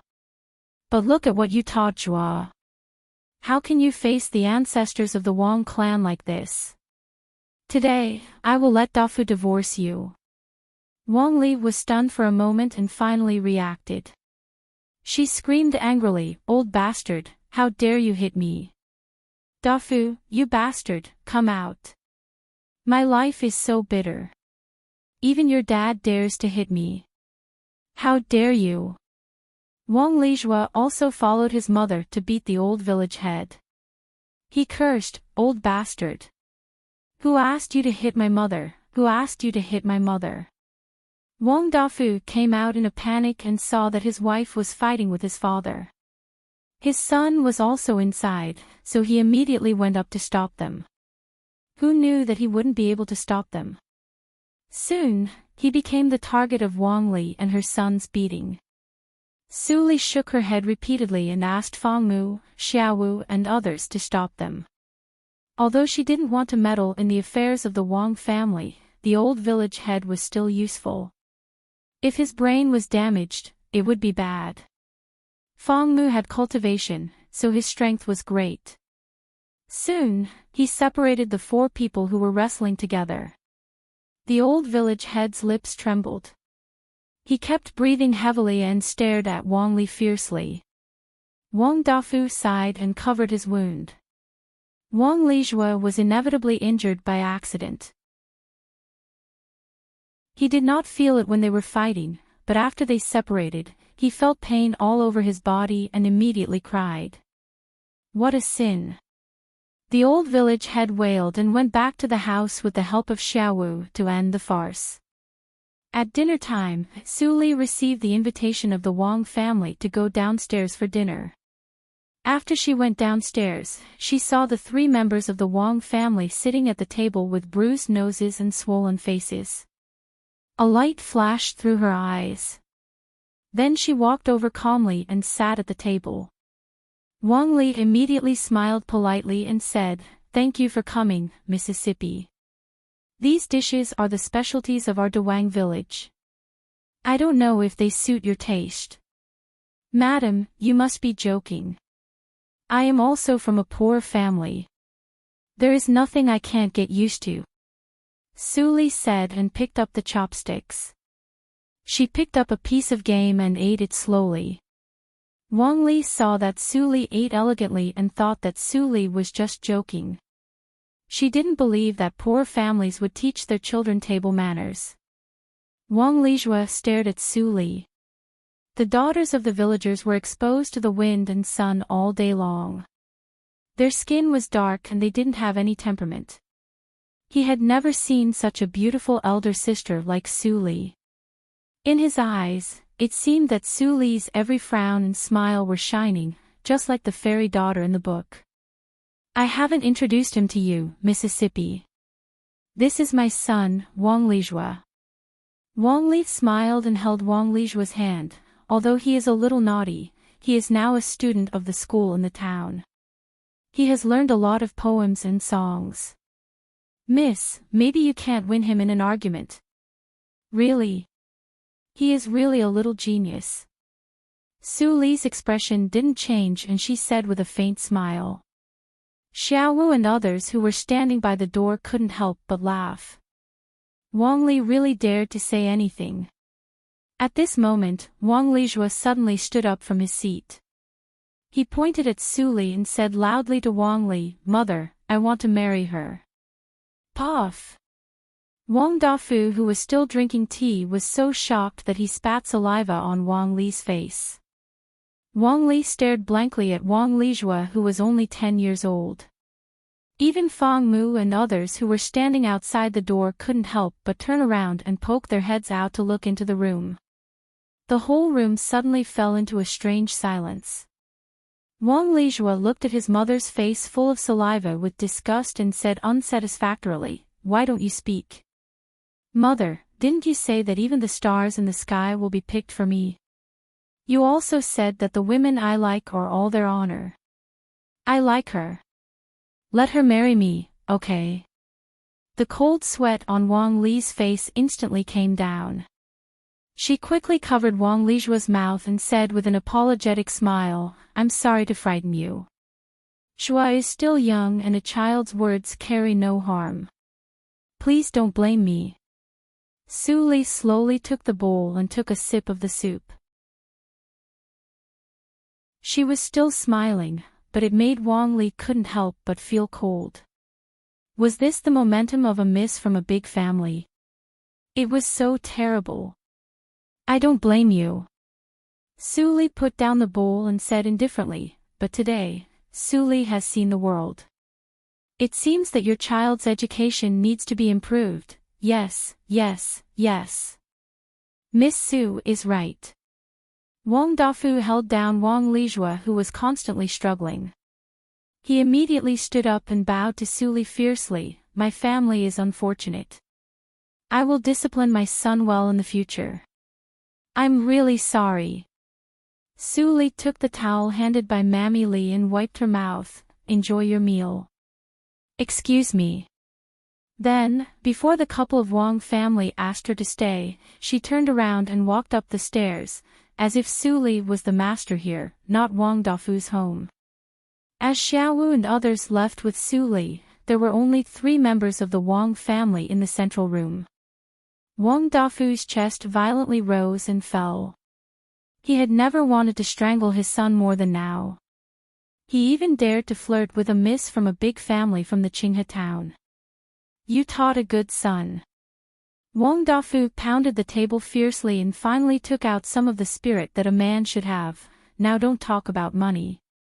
If the Su family investigates, what should we do?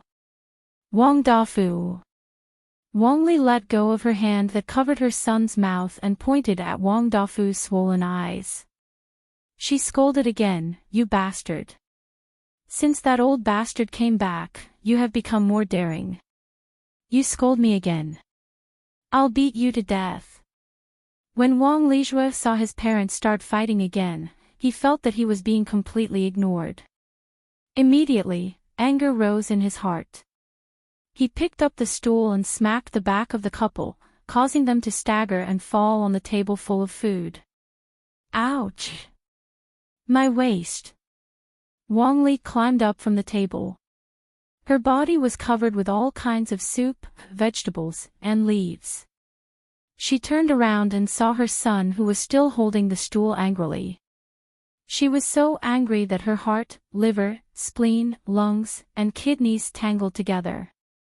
Her eyes were red. She pulled Wang Lijue's trousers and slapped him fiercely. "You bastard. You even beat your mother. How did your mother spoil you? You ungrateful wolf, don't you remember?" Wow! Wang Lijue was beaten and cried loudly. Wang Dafu climbed up embarrassedly. Seeing this scene, his mind was in a mess and a feeling of extreme exhaustion came to his heart. If it weren't for the salary of the village head, he really didn't want to stay at home for a moment. Mammy Li listened to the noise downstairs. She was so upset that she couldn't sleep. She couldn't help but get up and said to Su Li, who was sitting in meditation on the bed, "Miss, the Wang family is too messy. Let's move to the inn in the town." Su Li opened her eyes calmly and said, "It's desolate here. There may not be an inn.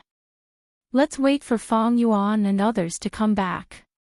Mammy Li nodded. Yes, she didn't know where Master Fang Yuan and others were sent by the miss. Why hadn't they come back yet?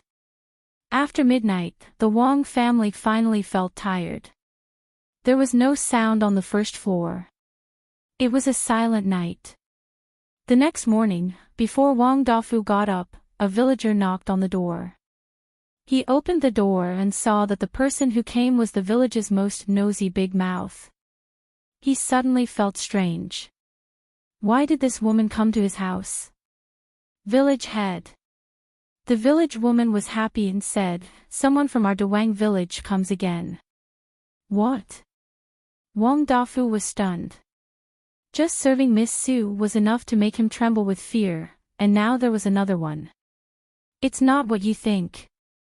The village woman waved her hand and said, "It's not a miss who comes to play.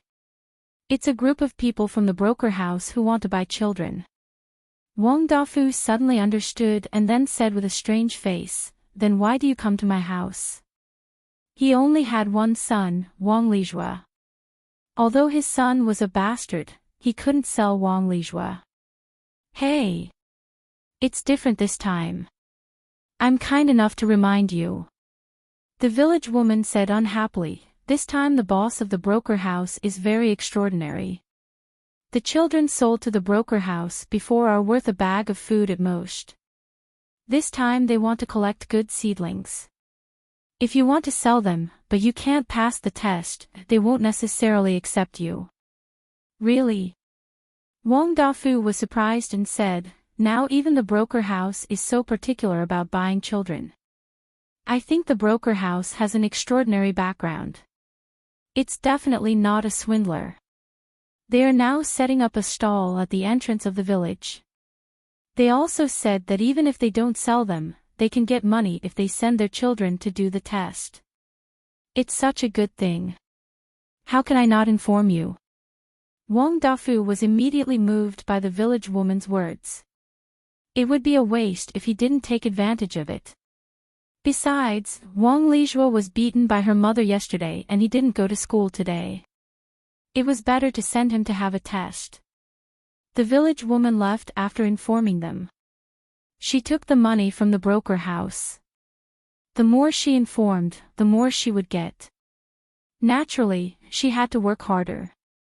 Although Wang Dafu had decided to send Wang Lijua, he still discussed with Wang Li, good thing. Send Shua there quickly. Wang Li's eyes brightened when she heard that she could get money. If she didn't go, she wouldn't be Wang Li. After the discussion, they immediately carried Wang Lijua, who was still sleeping, to the entrance of the village.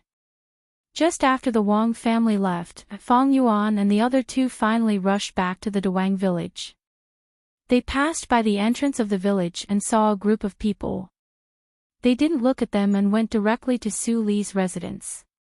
According to your request, I bought all the versions of the maps in the nearby towns.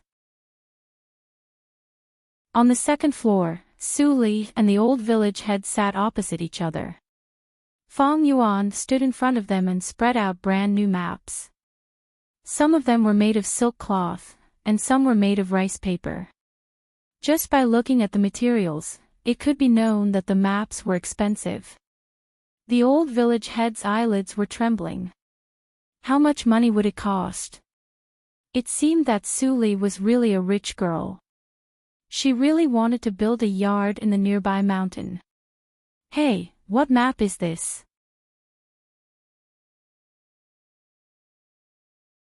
Chapter 120.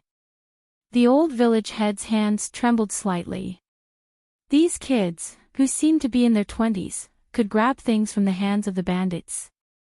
Didn't it mean that the servants around Su Li were more horrible than the bandits?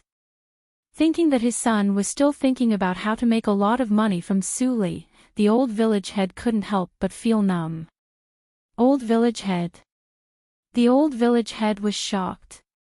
He looked up and saw the gentle smile on Su Li's face. He immediately came to his senses and continued to find a suitable place for Su Li.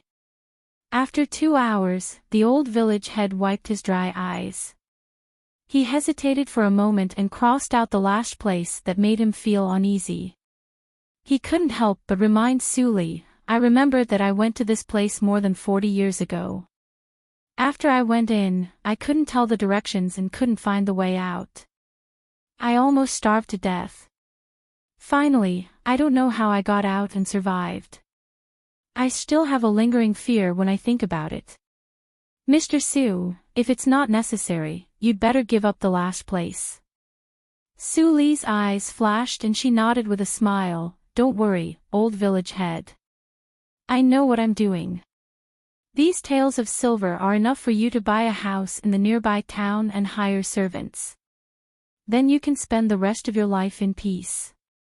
The old village head took the brocade pouch handed by Su Li in a daze. It was light. When he opened it, he found that there were not taels of silver in it but 5 notes of 100 taels of silver. 500 taels. Su Li gave him 500 taels of silver just by sitting here and crossing out a few places. He only earned 100 taels of silver in his whole life. Ignoring the old village head who was sitting at the table in a daze, Su Li asked Mammy Li and Xiaowu to stay. Then she packed up with Fang Yuan and the others and went out immediately. Mammy Li, how many days will Mr. Su and the others go? Xiaowu couldn't help but ask when he saw Su Li and the others go further and further. He didn't know what Su Li did, and he didn't dare to ask. As a servant, he still had the awareness. I don't know. Mammy Li shook her head and said with a smile, if you have time to think about it, you'd better help your grandfather to buy a house. Otherwise, when your uncle and aunt come back, the money given by the miss may not be left to your grandfather. I'll go now. Xiaowu suddenly woke up and immediately rushed into the room. After leaving the Dawang village, Fang Yuan and others removed their disguises. It was not very comfortable to have something covering their faces. Where are we going first? Fang Yuan handed over the map. Su Li's eyes flashed and she directly turned over the last map, go here. If there's a suitable place along the way, there's no harm in taking a look. Fang Yuan thought it was true. He could see from the change of expression that Su Li was very interested in the last dangerous place mentioned by the old village head. Hiya! Hiya! Hiya! 5 fine horses that could travel 1,000 miles a day set off, stirring up a cloud of dust along the way. Enchanting stared at the slender figure on the horse in the front. She said, "If the secret base is built, the Linli building will have a place to train talents. Su Li, do you really want to establish a force comparable to the royal family of Nanjiang country to compete with it? But if that's the case, wouldn't it take too long?" She, Enchanting, was once a high-ranking member of her family who was in charge of a force. She naturally knew that cultivating a profound force required not only financial resources, but also time. Enchanting kept all kinds of doubts in her heart and did not ask any more questions. Because she knew that even if she asked, she might not get the answer. More importantly, they had no other way to go except the road given by Su Li. 2 days later, Su Li and others finally came to the towering mountain mentioned by the old village head. The mountain road was too steep, so they could only tie the horses to the trees at the foot of the mountain and walk up the mountain. Fortunately, all 5 of them had cultivation. Even so, their speed did not decrease. But they didn't know if there was something wrong with the location given by the old village head. They searched the whole mountain all night, but they did not find any place that matched the description of the old village head. "It's so strange. Did the old man remember it wrong?" Chu Qingning was so depressed that he had a toothache. He wandered in the woods all night and felt dizzy. "Why don't we change the place? After all, 40 years have passed, and the terrain may have changed. It is possible that the place mentioned by the old village head no longer exists." Enchanting couldn't help but suggest. Feng Yuan looked at Su Li and saw that she was staring at the map in a daze. Chu Qingning was about to disturb her, but Feng Yuan waved his hand to stop him. Chu Qingning pursed his lips and sat next to Enchanting. They whispered while waiting for Su Li's decision. Feng Yuan crossed his arms and leaned against the tree for a rest. From time to time, he glanced at Su Li, who was thinking and rowing on the ground. Another day and night passed. Chu Qingning and Enchanting couldn't whisper, so they found some hay from the woods and spread it on the ground to sleep. Feng Mu also wanted to rub the hay, but Enchanting didn't like it. So, he found a tree branch and lay down. Feng Yuan also felt tired, but Su Li still sat in the same place. There were many incomprehensible patterns on the ground, like arithmetic and sacrificial incantations that only a few members of the Wu clan knew. "What the hell are you doing?" Feng Yuan thought. Finally, he closed his eyes and leaned on the branch to have a rest. He didn't reach the inborn realm, so he was still weaker than Su Li. Not long after he fell asleep, he finally heard a familiar whisper. "I haven't used it for a long time, so I can't remember a lot of things. It took me a whole day and a night. If he knows it, he will definitely scold me again." Feng Yuan suddenly opened his eyes and happened to see Su Li's comfortable and brilliant smile. It seemed that the light in front of him was brighter, which made his mind unconsciously ripple. But then he noticed that the smile seemed to be mixed with a touch of memory and missing. Who was he? Feng Yuan's heart sank. He began to doubt whether there was one more enemy besides Lingli. "Feng Yuan, wake them up. Let's go." Su Li's order made Feng Yuan come to his sense. He immediately pretended to be indifferent. He picked up the sheath on the side, walked to Chu Qingning, and poked his face hard. Chu Qingning woke up in a daze. When he opened his eyes, he saw Feng Yuan, who was as expressionless as a coffin board. He thought it was bad luck and woke up Enchanting, who was still sleeping. As for Feng Mu, Feng Yuan directly cut off the branch behind him. With the sound of free fall, Feng Mu fell and screamed. He woke up completely. "Tut tut, you deserve to be my brother. Chu Qingning smiled and said, "Fortunately, both Xuedong and I slept on the ground. Otherwise, it would be really uncomfortable to fall like this." Feng Mu looked at Feng Yuan with grievance. Seeing that his elder brother was gloomy and in a bad mood, he didn't dare to say a word. The 5 people went on the road again. Suli didn't stop.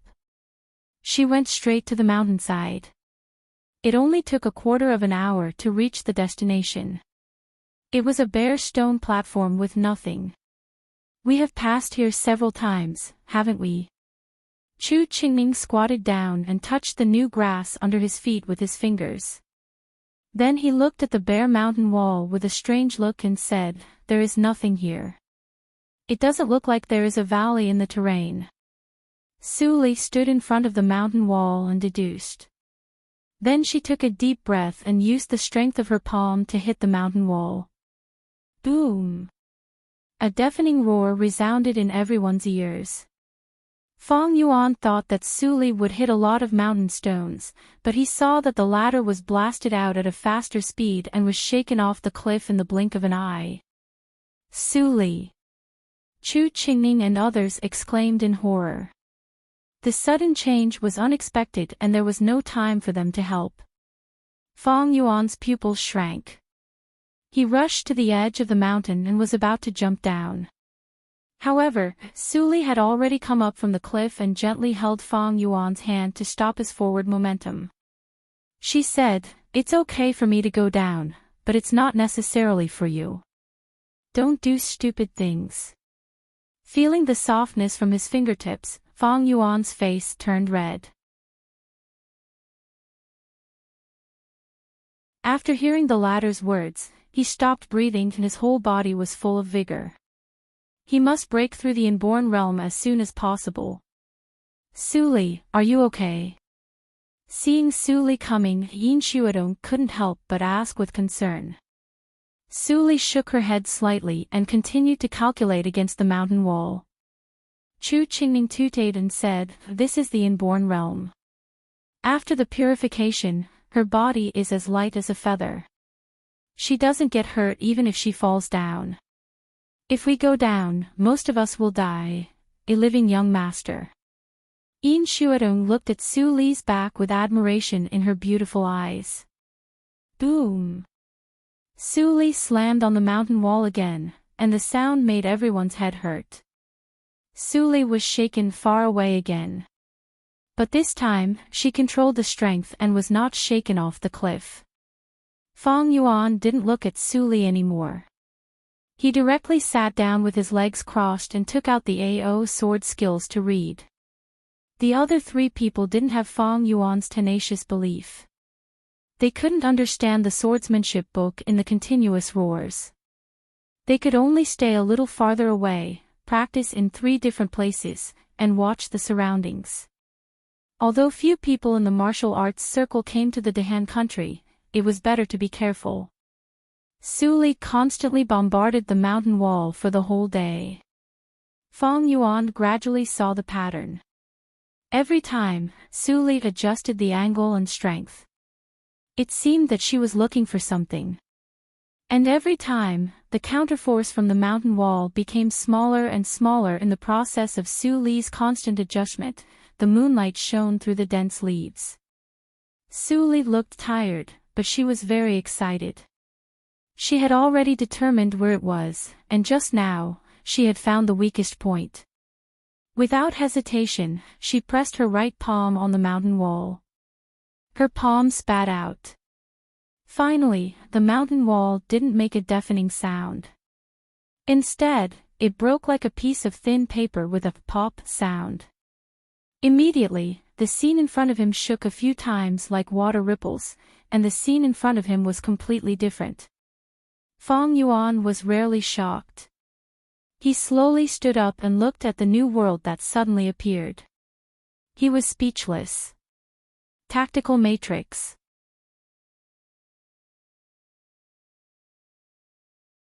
Chapter 121. Chu Qingning and the other 2 heard the noise and came. When they saw the scene in front of them, they couldn't help but take a deep breath. There is a cave here. If Suli didn't insist on staying here and blasting the mountain wall, they couldn't believe that the belly under the hard mountain rock was empty. Casually making 2 torches, the group slowly entered the tunnel. This mountain road is rugged and uneven. Is it formed naturally? Chu Qingning leaned against the wall and looked carefully. He couldn't help but ask. Indeed. Suli was surprised and said, not only the cave, but also the tactical matrix in front of the cave is formed naturally.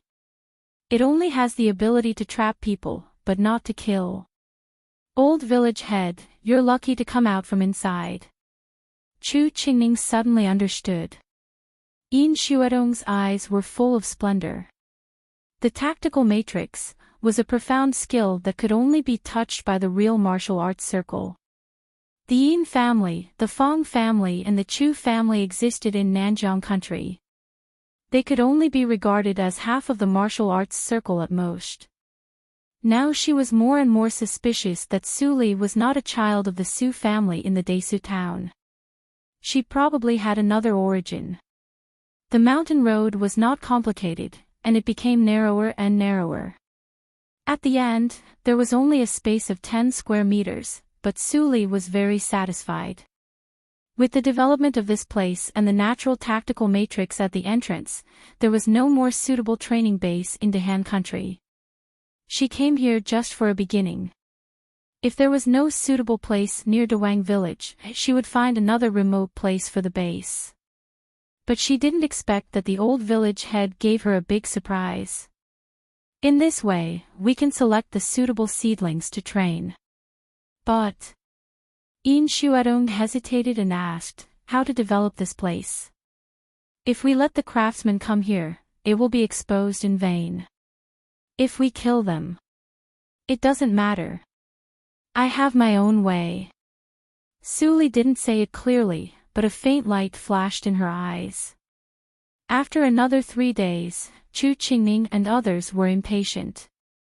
Suli finally took out a wooden token engraved with a strange mark. With this wooden token, you can freely enter it. You don't need to work as hard as last time. Is there really such a magical thing? Chu Qingning took the wooden token and looked at the entrance of the cave, which had been restored to the mountain wall. In the past 3 days, the natural tactical matrix had restored itself and returned to its original appearance. Since you're so interested, I'll let you try. Suli handed the wooden token to Chu Qingning. Chu Qingning looked bitter. When he looked back, he saw that Yin Xuedong and others were watching the show with great interest. He could only shake his head helplessly and walk towards the mountain wall. It seemed that he was going to hit the wall on purpose. Just when Yin Xuedong and others thought that Chu Qingning was going to hit the hard stone wall, the wooden token suddenly emitted a faint shimmer. The whole stone wall rippled like the surface of a lake. Then Chu Qingning seemed to be integrated into the stone wall and went in without any hindrance. There's actually such a magical thing in the world. Chu Qingning excitedly shuttled back and forth. After Yin Xuedong and others played with them for a few times, they went back home. Now that they had found the address, they didn't have to waste any more time in Dawang village. It was 6 days after they returned to Dawang village. When Suli and others returned on horseback, they found that the whole village was filled with a faint desolation. Did something happen? Fong Yuan and others looked serious. This atmosphere was not like a normal fishing village by the sea. They immediately rushed to Wang Dafu's house. They saw that half of the courtyard wall outside the small building collapsed.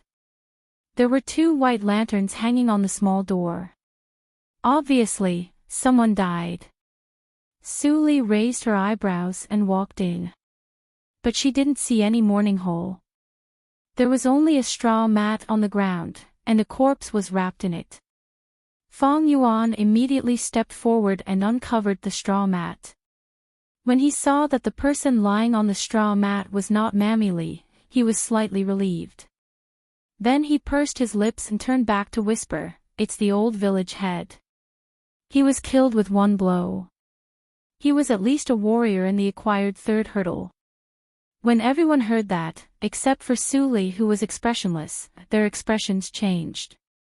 Especially Fong Mu, who had the most contact with the old village head, his eyes were burning with anger. Woo, woo, woo, woo, my poor child, there was a faint cry in the room.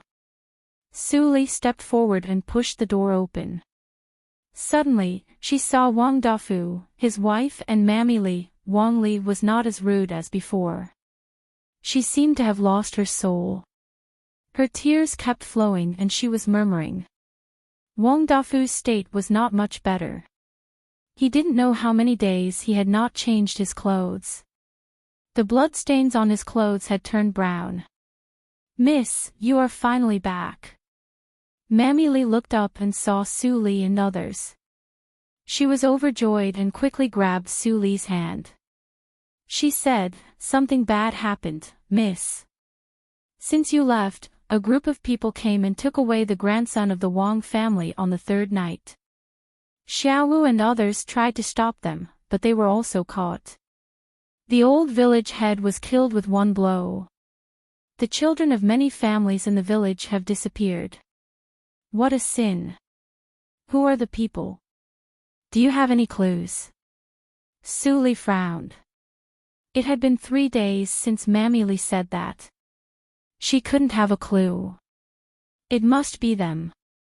Before Mammy Li said anything, Wang Li suddenly came back to her senses. She was excited and knelt in front of Su Li. She pulled Su Li's trousers and begged, Miss Su, please save my son. 6 days ago.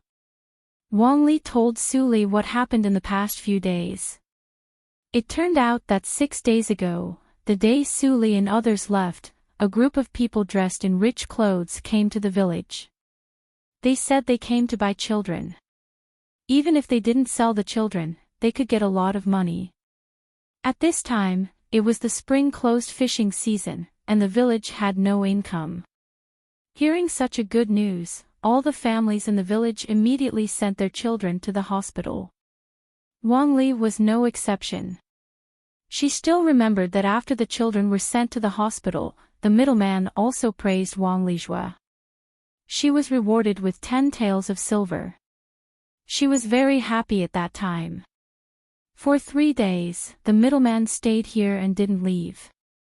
They checked all the children in the village. Many families couldn't afford it, so they took this time to sell their children for a good price.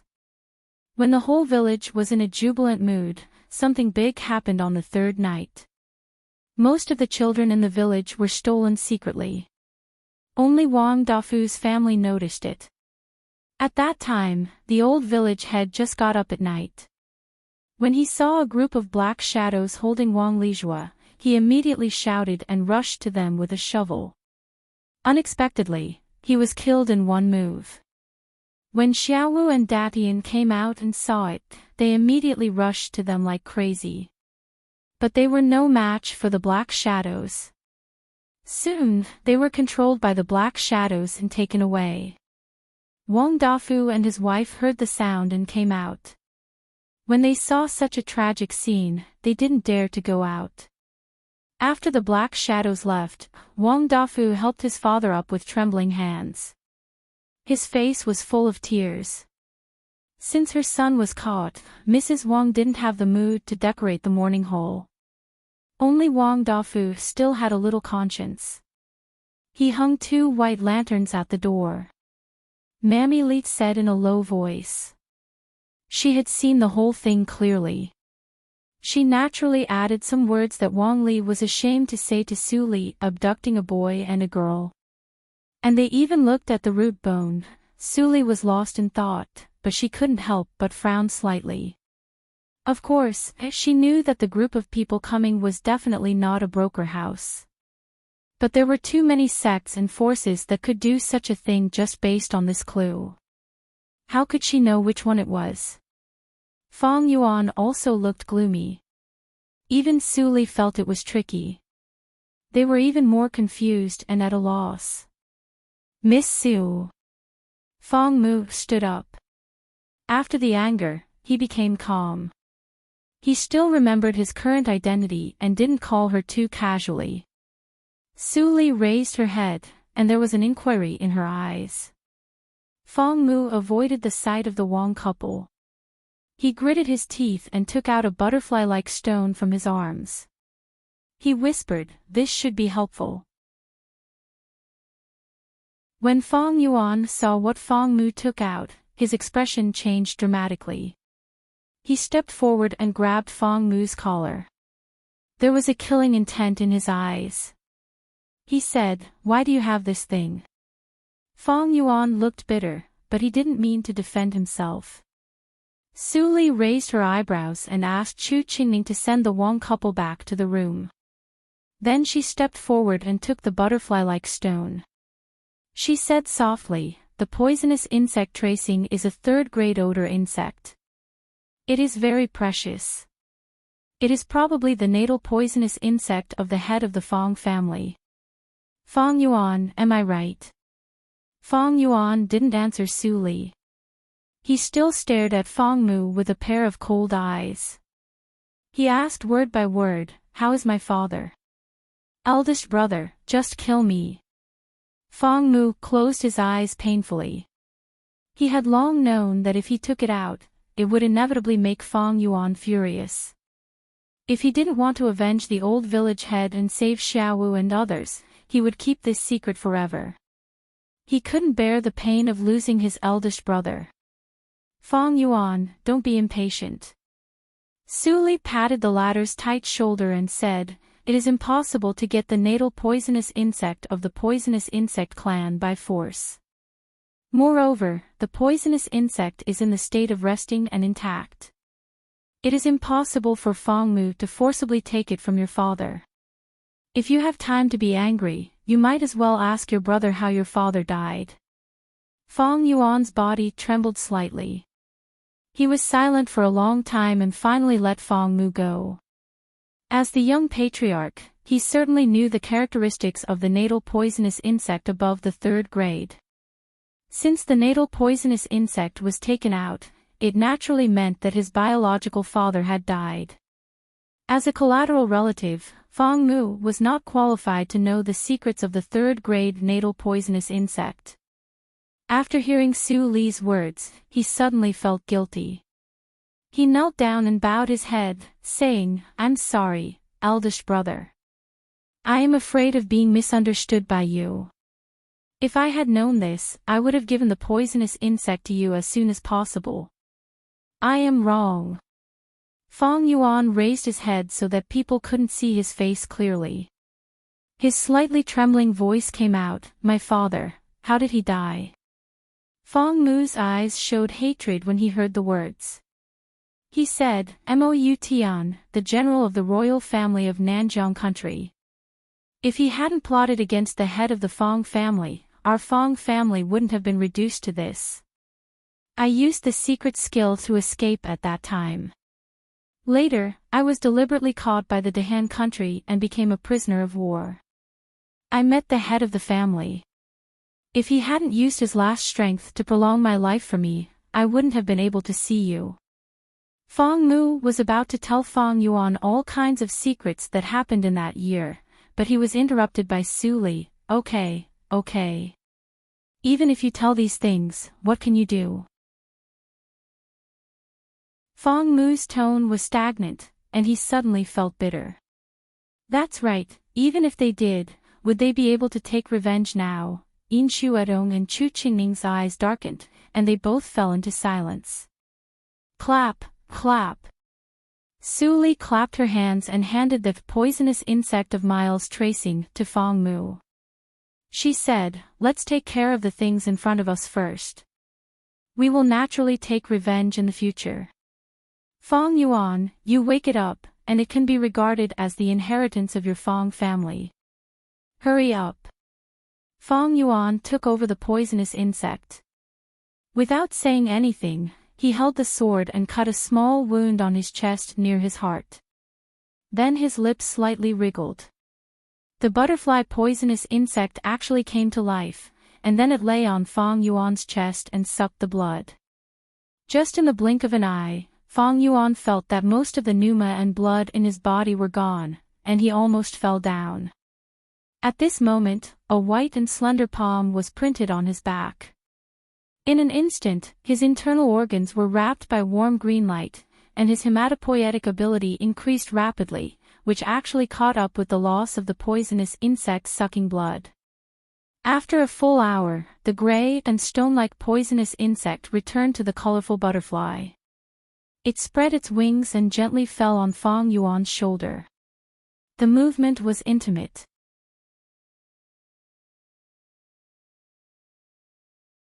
Chapter 122. Turning around, Fang Yuan, whose face was still a little pale, looked at Suli with some gratitude in his eyes. But Suli said slowly with a faint smile, "The third-grade poisonous insect only absorbed 5 times the blood essence in your body. I thought it absorbed 10 times. After all, without the help of auxiliary medicine, only the inborn realm can directly refine the third-grade poisonous insect. It seems that your father had dealt with it before taking it out. With the blood relationship between you and your father, he relieved half of the burden for you." Fang Yuan looked gloomy, but Suli looked at Fang Mu and said, "But if you didn't refine the poisonous insect, this poisonous tracing insect would explode like fireworks in other people's bodies. It would make people die without leaving any bones." Seeing Suli make an explosive action, Fang Mu felt numb. Fortunately, he didn't try to refine the poisonous insect, otherwise, hearing this, Fang Yuan's eyes were filled with tenderness. At the same time, he also felt guilty in his heart. He shouldn't have done that to Fang Mu just now. Fang Mu scratched his head and smirked. Before he said anything, he was directly interrupted by Suli. "Well, Fang Yuan, the poisonous tracing insect has been activated for you. Now find out where Xiaowu and others are." "Okay." Fang Yuan looked serious. He took out the unwashed clothes of Xiaowu and Datian from the room and put them in front of the butterfly. The butterfly gently touched the clothes twice and immediately flew away. Suli and others instantly followed it and went away. Mammy Li stayed in the room and watched this scene. She couldn't help but sigh with emotion. The people around the miss really had endless means. She watched the miss grow up from an early age, but she still didn't understand why the miss suddenly had so many strange skills. However, Suli and others followed the poisonous tracing insect all the way to the north. The further they went, the more desolate it was. Finally, they stopped in front of a yard in the mountain. The yard was surrounded by mountains on all sides. There was only one entrance, and it was heavily guarded. The nearby mountains were rugged, which was easy to defend and difficult to attack. It seems that this is the secret of a certain force. Chu Qingning couldn't help but say. He looked back and saw Fang Yuan put the poisonous insect back into the wound on his chest and formed a butterfly mark. He couldn't help but smile. "Fang Yuan, your mark is beautiful, but it is too unmanly. Look at me," Chu Qingning said, revealing the round stone-like mark on his heart, which was dark and heavy. "You still have time to talk about this at a time like this." Yin Shuarong was so angry that she pinched Chu Qingning's abdomen and scolded him in a low voice. Chu Qingning immediately shrank his neck and became serious. Fang Yuan didn't have time to pay attention to Chu Qingning. He walked to Suli and looked at the entrance, which was constantly patrolled by red-robed men. He asked, "How is it? Should we force our way in or sneak in?" Suli shook her head slightly. She took out a small white bottle and handed it to Fang Yuan, one for each person. "There are many traps here. It would not be easy to force his way in. However, based on the way they walk and the techniques they use, I can tell which force they belong to." "You can even tell that?" Chu Qingning couldn't help but be surprised. He could see the practice method from a group of small guards. How profound was his knowledge of Xiangong? It was difficult for him to even see through the techniques of his own clan. Su Li glanced at Chu Qingning and continued, "It's the blood refining hole." Blood refining hole? Yin Xuedong frowned slightly. It sounds familiar. I seem to have heard of it somewhere. It turns out to be them. Chu Qingning suddenly understood and said, "It's a frequent killer organization in Dehan country, Nanjiang country, and Zhushou country, and it's famous. It's second only to the mysterious Shalu cult." Hearing the two words, Shalu cult, the figure of Ling Imo flashed in Su Li's mind. Recently, she didn't hear any rumors about the Yinmo cult. Presumably, they should be living well in Yunjing. Thinking of that night when she killed two inborn elders of the blood refining hall in the wilderness, Su Li's eyes flashed with coldness. The blood refining hall was really haunting her and repeatedly fought against her. "Take the elixir in the bottle," Su Li ordered. Fong Yuan and others took the elixir without saying anything. Then Su Li took a black burning incense and floated to the air vent to light it. The colorless and odorless smoke slowly blew into the yard along with the wind. Fong Yuan and others were speechless when they saw it. They had thought that there would be a tough battle, but Su Li unexpectedly poisoned them. Su Li came down from the air vent empty-handed. She squinted her eyes and said with a smile, "The blood refining hall has countless yards to train killers secretly. Each yard has at least 3 inborn elders. Even if I can defeat them, I may not be able to kill them. It's easier to poison them, isn't it?" Fong Yuan's face trembled. Chu Qingning and others were even more embarrassed. They all felt cold in their hearts. They used to be in a decent sect, so it took time for them to get used to Su Li's way of doing things. Plop, plop, plop. However, after 10 minutes, Chu Qingning and others saw the guards at the entrance fell down one by one. Su Li immediately ordered them to cover their faces and went in. She also put on a black cloak. Her figure turned into a flickering light and went into the dense building complex of the yard. In the silence, Chu Qingning and others immediately looked for the whereabouts of Xiaowu and others separately. Su Li's expression under the veil was very calm.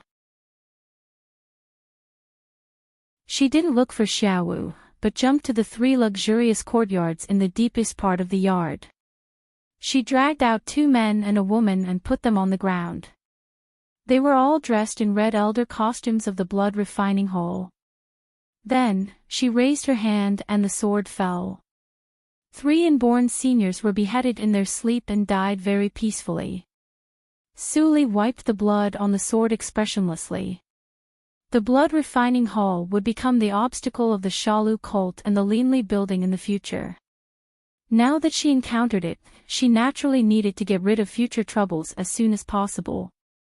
The black incense she took out was the strongest poison that could be made now. If the cultivation of the inborn seniors was not higher than the 3rd hurdle, they would sleep for a quarter of an hour.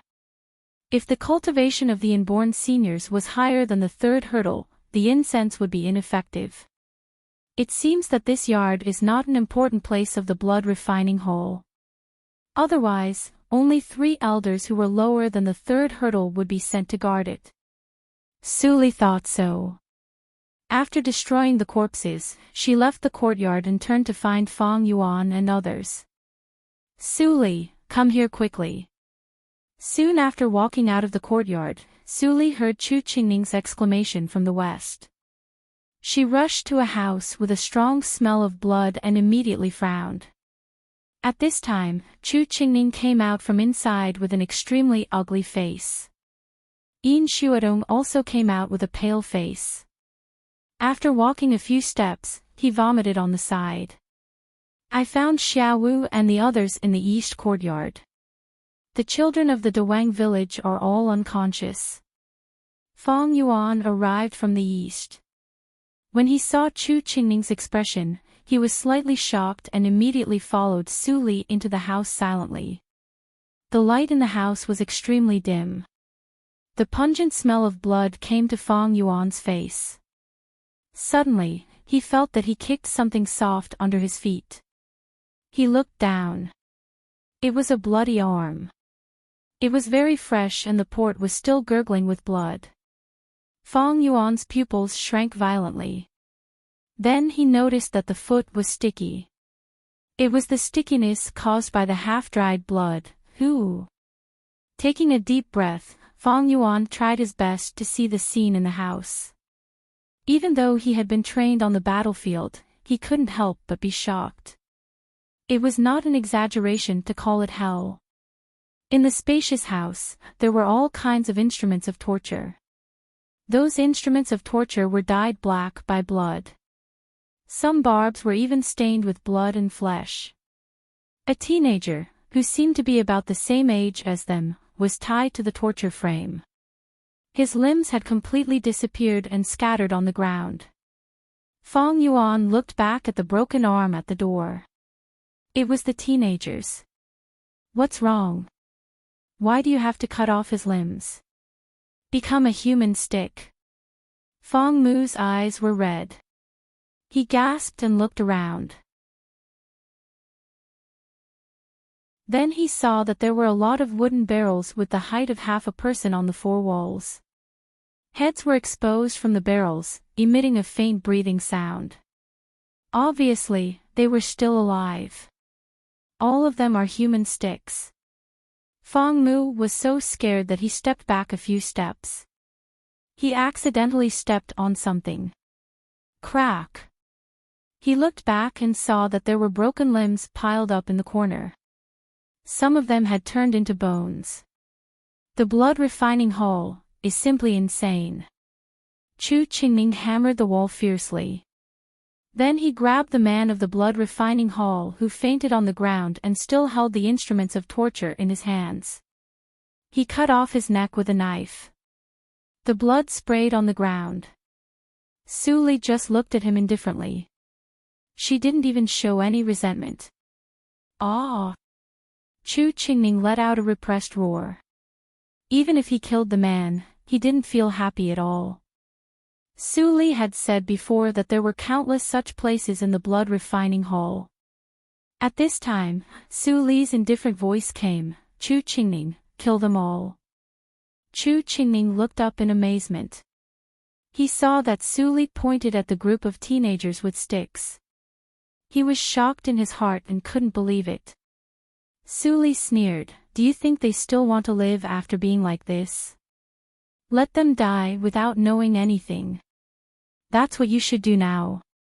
Chu Qingming clenched his fists and felt pain. His face was livid. Looking at dozens of barrels on the wall, his eyes actually shed tears. Then he groaned and picked up the long knife to cut them.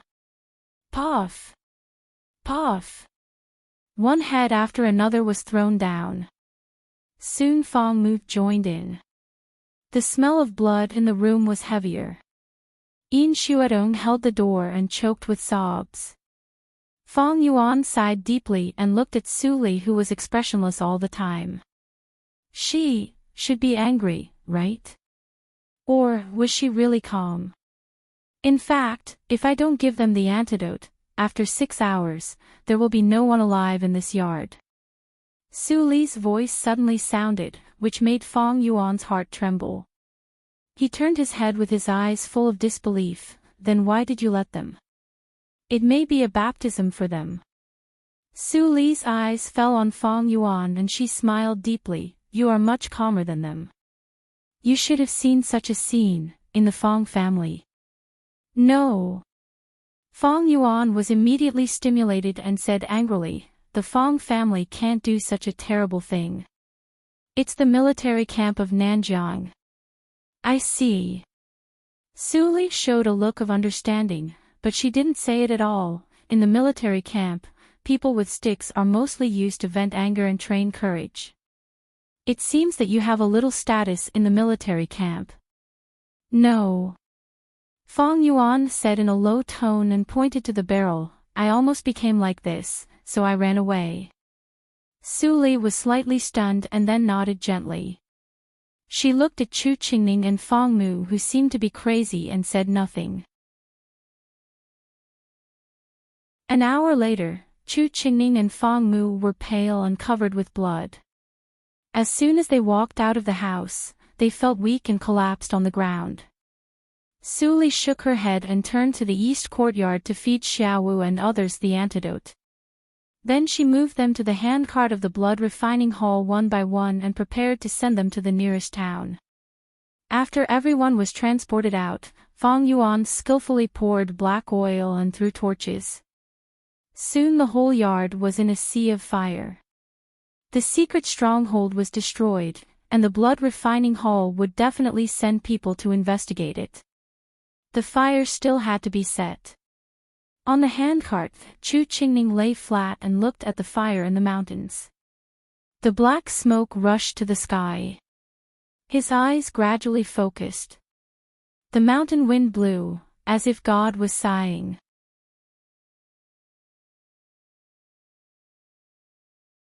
Chapter 123. Chu Qingning didn't expect Su Li to answer. Even if Su Li knew the mental method of Xiangong of the blood refining hall, it was impossible for her to know the means and purposes of the blood refining hall. However, Su Li glanced at him and said, "Chu Qingning, how talented are you?" Chu Qingning turned his head in amazement and immediately saw Su Li sitting on the other side of the handcart looking at him.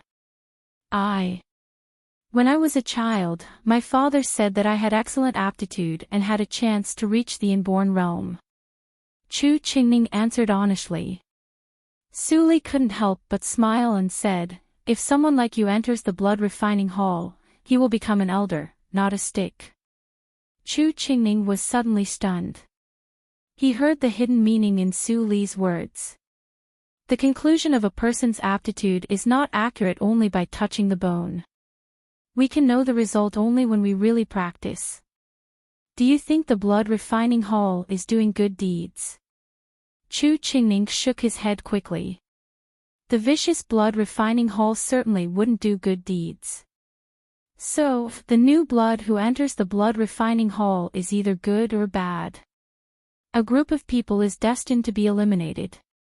If you are the lord of the blood refining hall, will you easily let those people go? Su Li asked again. Chu Qingning looked terrible. After hesitating for a moment, he finally shook his head. According to the style of the blood refining hall, how could they do a losing business? Since they spent money on those people, they should get it back.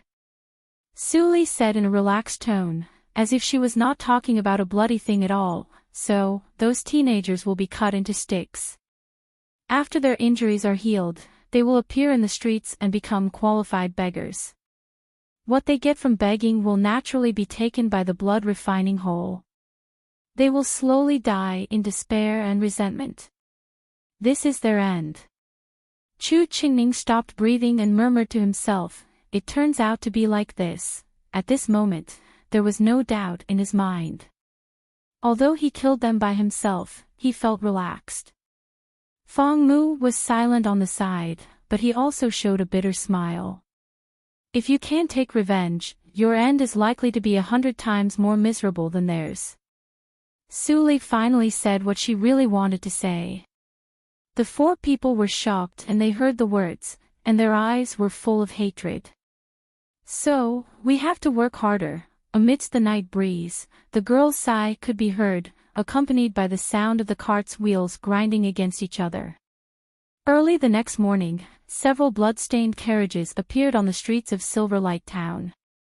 This immediately shocked the government, and a large number of officers and soldiers were sent to cordon off the scene. Xiaowu and others came to their senses one after another. They thought that the government had saved them, so they shed tears of gratitude and told what had happened. "So it's the evil sects causing trouble, the heavens will not tolerate it. My imperial court is at loggerheads with them. Investigate. I'll inform the county governor immediately." Under the command of the magistrate, the soldiers searched through the night and finally found the mountain courtyard that had been burnt to ashes. For a time, there were many rumors.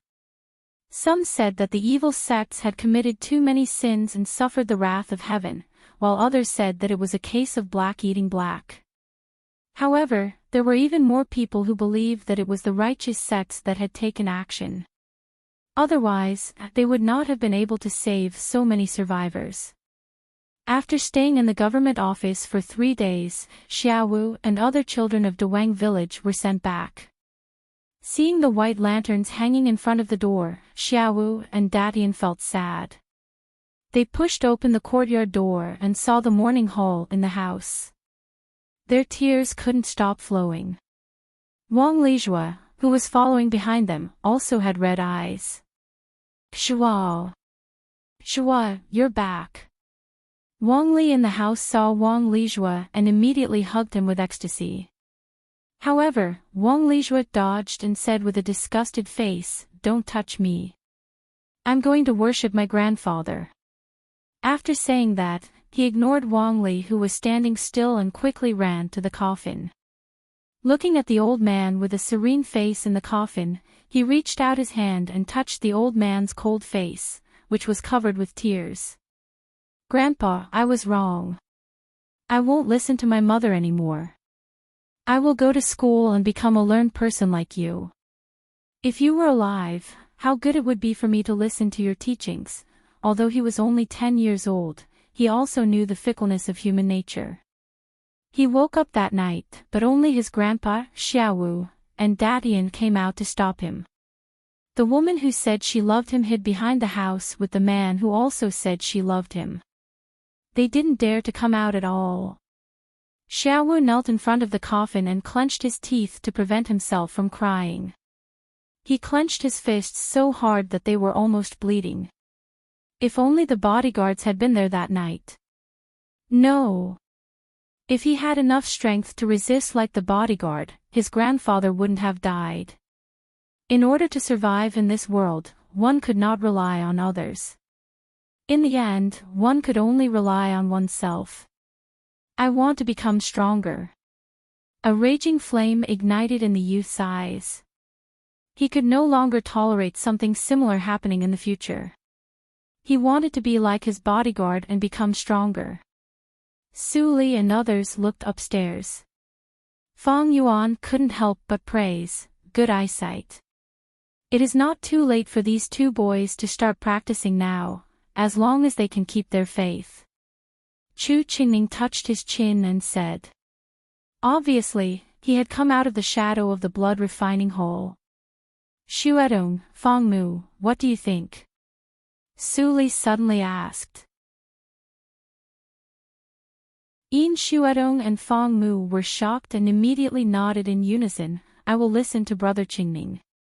After they finished speaking, both of them were startled, and their faces instantly flushed red. They stammered for a long time without being able to say anything. Su Li smiled slightly and patted Fang Yuan's shoulder, "That's settled. You can handle it." Fang Yuan was suddenly stunned. Why him? Before he could respond, he saw Xiaowu and Datian coming up from downstairs. They plopped and knelt in front of Fang Yuan. They said in unison, "Mr. Bodyguard, please accept us as your apprentice. Teach us martial arts. We are willing to do anything to repay you." Then, Xiaowu and Datian kowtowed 3 times at the same time. Fang Yuan was even more shocked. He pointed to Chu Qingning and others, "Why don't you bow to them?" Xiaowu was suddenly speechless, but Datian said innocently, "Because the eldest brother said that you look the most powerful among the Mr. Bodyguards." As soon as he said that, Chu Qingning and others looked very strange. Xiaowu's face darkened. He couldn't wait to stand up and block Datian's mouth. This silly brother really dared to say anything. Fang Yuan couldn't help laughing in his heart, but his expression didn't change. He said coldly, "I won't accept you." Xiaowu's body trembled slightly, and then he immediately relaxed. He had already known this result. Now he summoned up the courage to say it. Although he was rejected, he had no regrets. "Are you two willing to join the Linli building?" Feng Yuan spoke again, and his tone remained unchanged. Xiaowu raised his head doubtfully, and his face was full of doubts. Wasn't the Linli building a winery in the Qinghe town? Were these powerful Mr. Bodyguards from the winery? Didn't Lady Su say that they were all guards of the Tianya house? Xiaowu was confused for a while. Chu Qingning couldn't bear it and interrupted, Hey, boy, don't be so sentimental. If you join the Linli building, you can master the power you want. How do you think you two came back? Do you really think that you can be safely rescued in 3 days with just those few officers and soldiers of the government? Xiaowu's eyes widened when he heard that, and his words trembled, Mr. Bodyguards. After we rushed back, we found that you two were missing. It took us a long time to find you.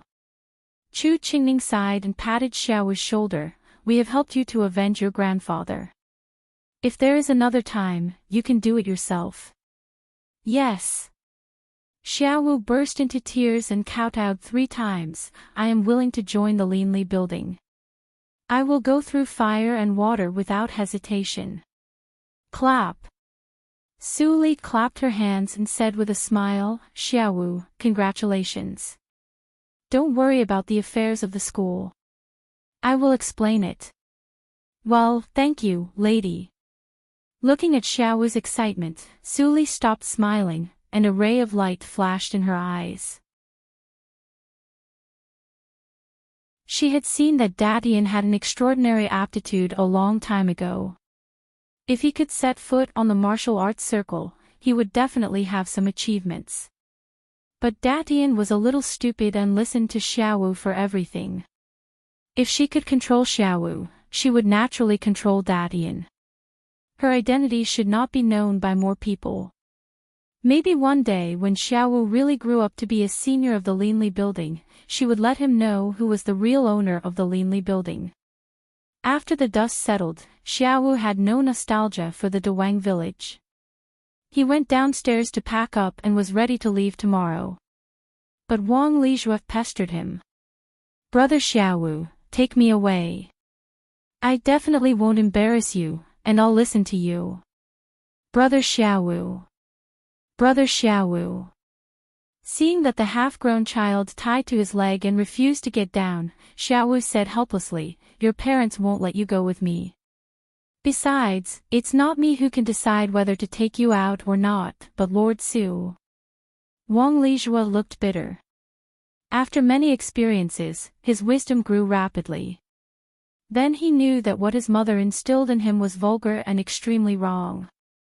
His heart of repentance had been awakened, but when he remembered that he had offended Su Li verbally, he felt that it was impossible.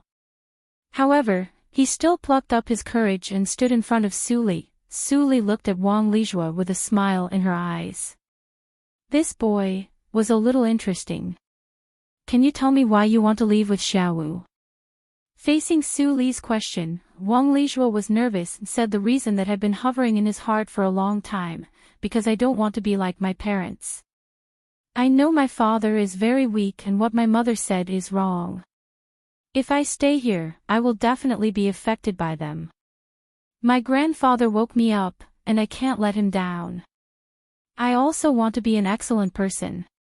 Seeing that the 10-year-old Wang Lijue spoke clearly and logically, Chu Qingning couldn't help but marvel.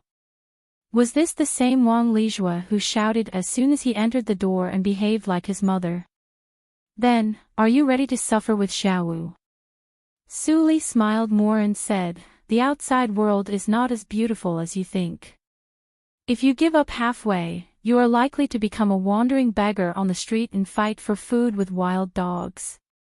Even if you are beaten to death on the street one day, no one will care about you. Wang Lijue's face turned pale and his eyes showed fear. After all, he was still too young. Just the scenes that Su Li said had already made him shudder. Even when Chu Qingning thought that he was going to give up, Wang Lijue's face flashed a touch of ruthlessness. If so, I only have myself to blame, and I can't blame others. Lady Su, please take me away. You're tuning in to the LoveLore Library YouTube channel. We're so grateful for your support, and don't forget to subscribe to join us on this incredible journey through captivating stories. Your generosity through donations truly makes a world of difference, as it's the primary source of revenue that allows me to expand and enhance this channel for you. Thank you from the bottom of my heart for being a part of this adventure.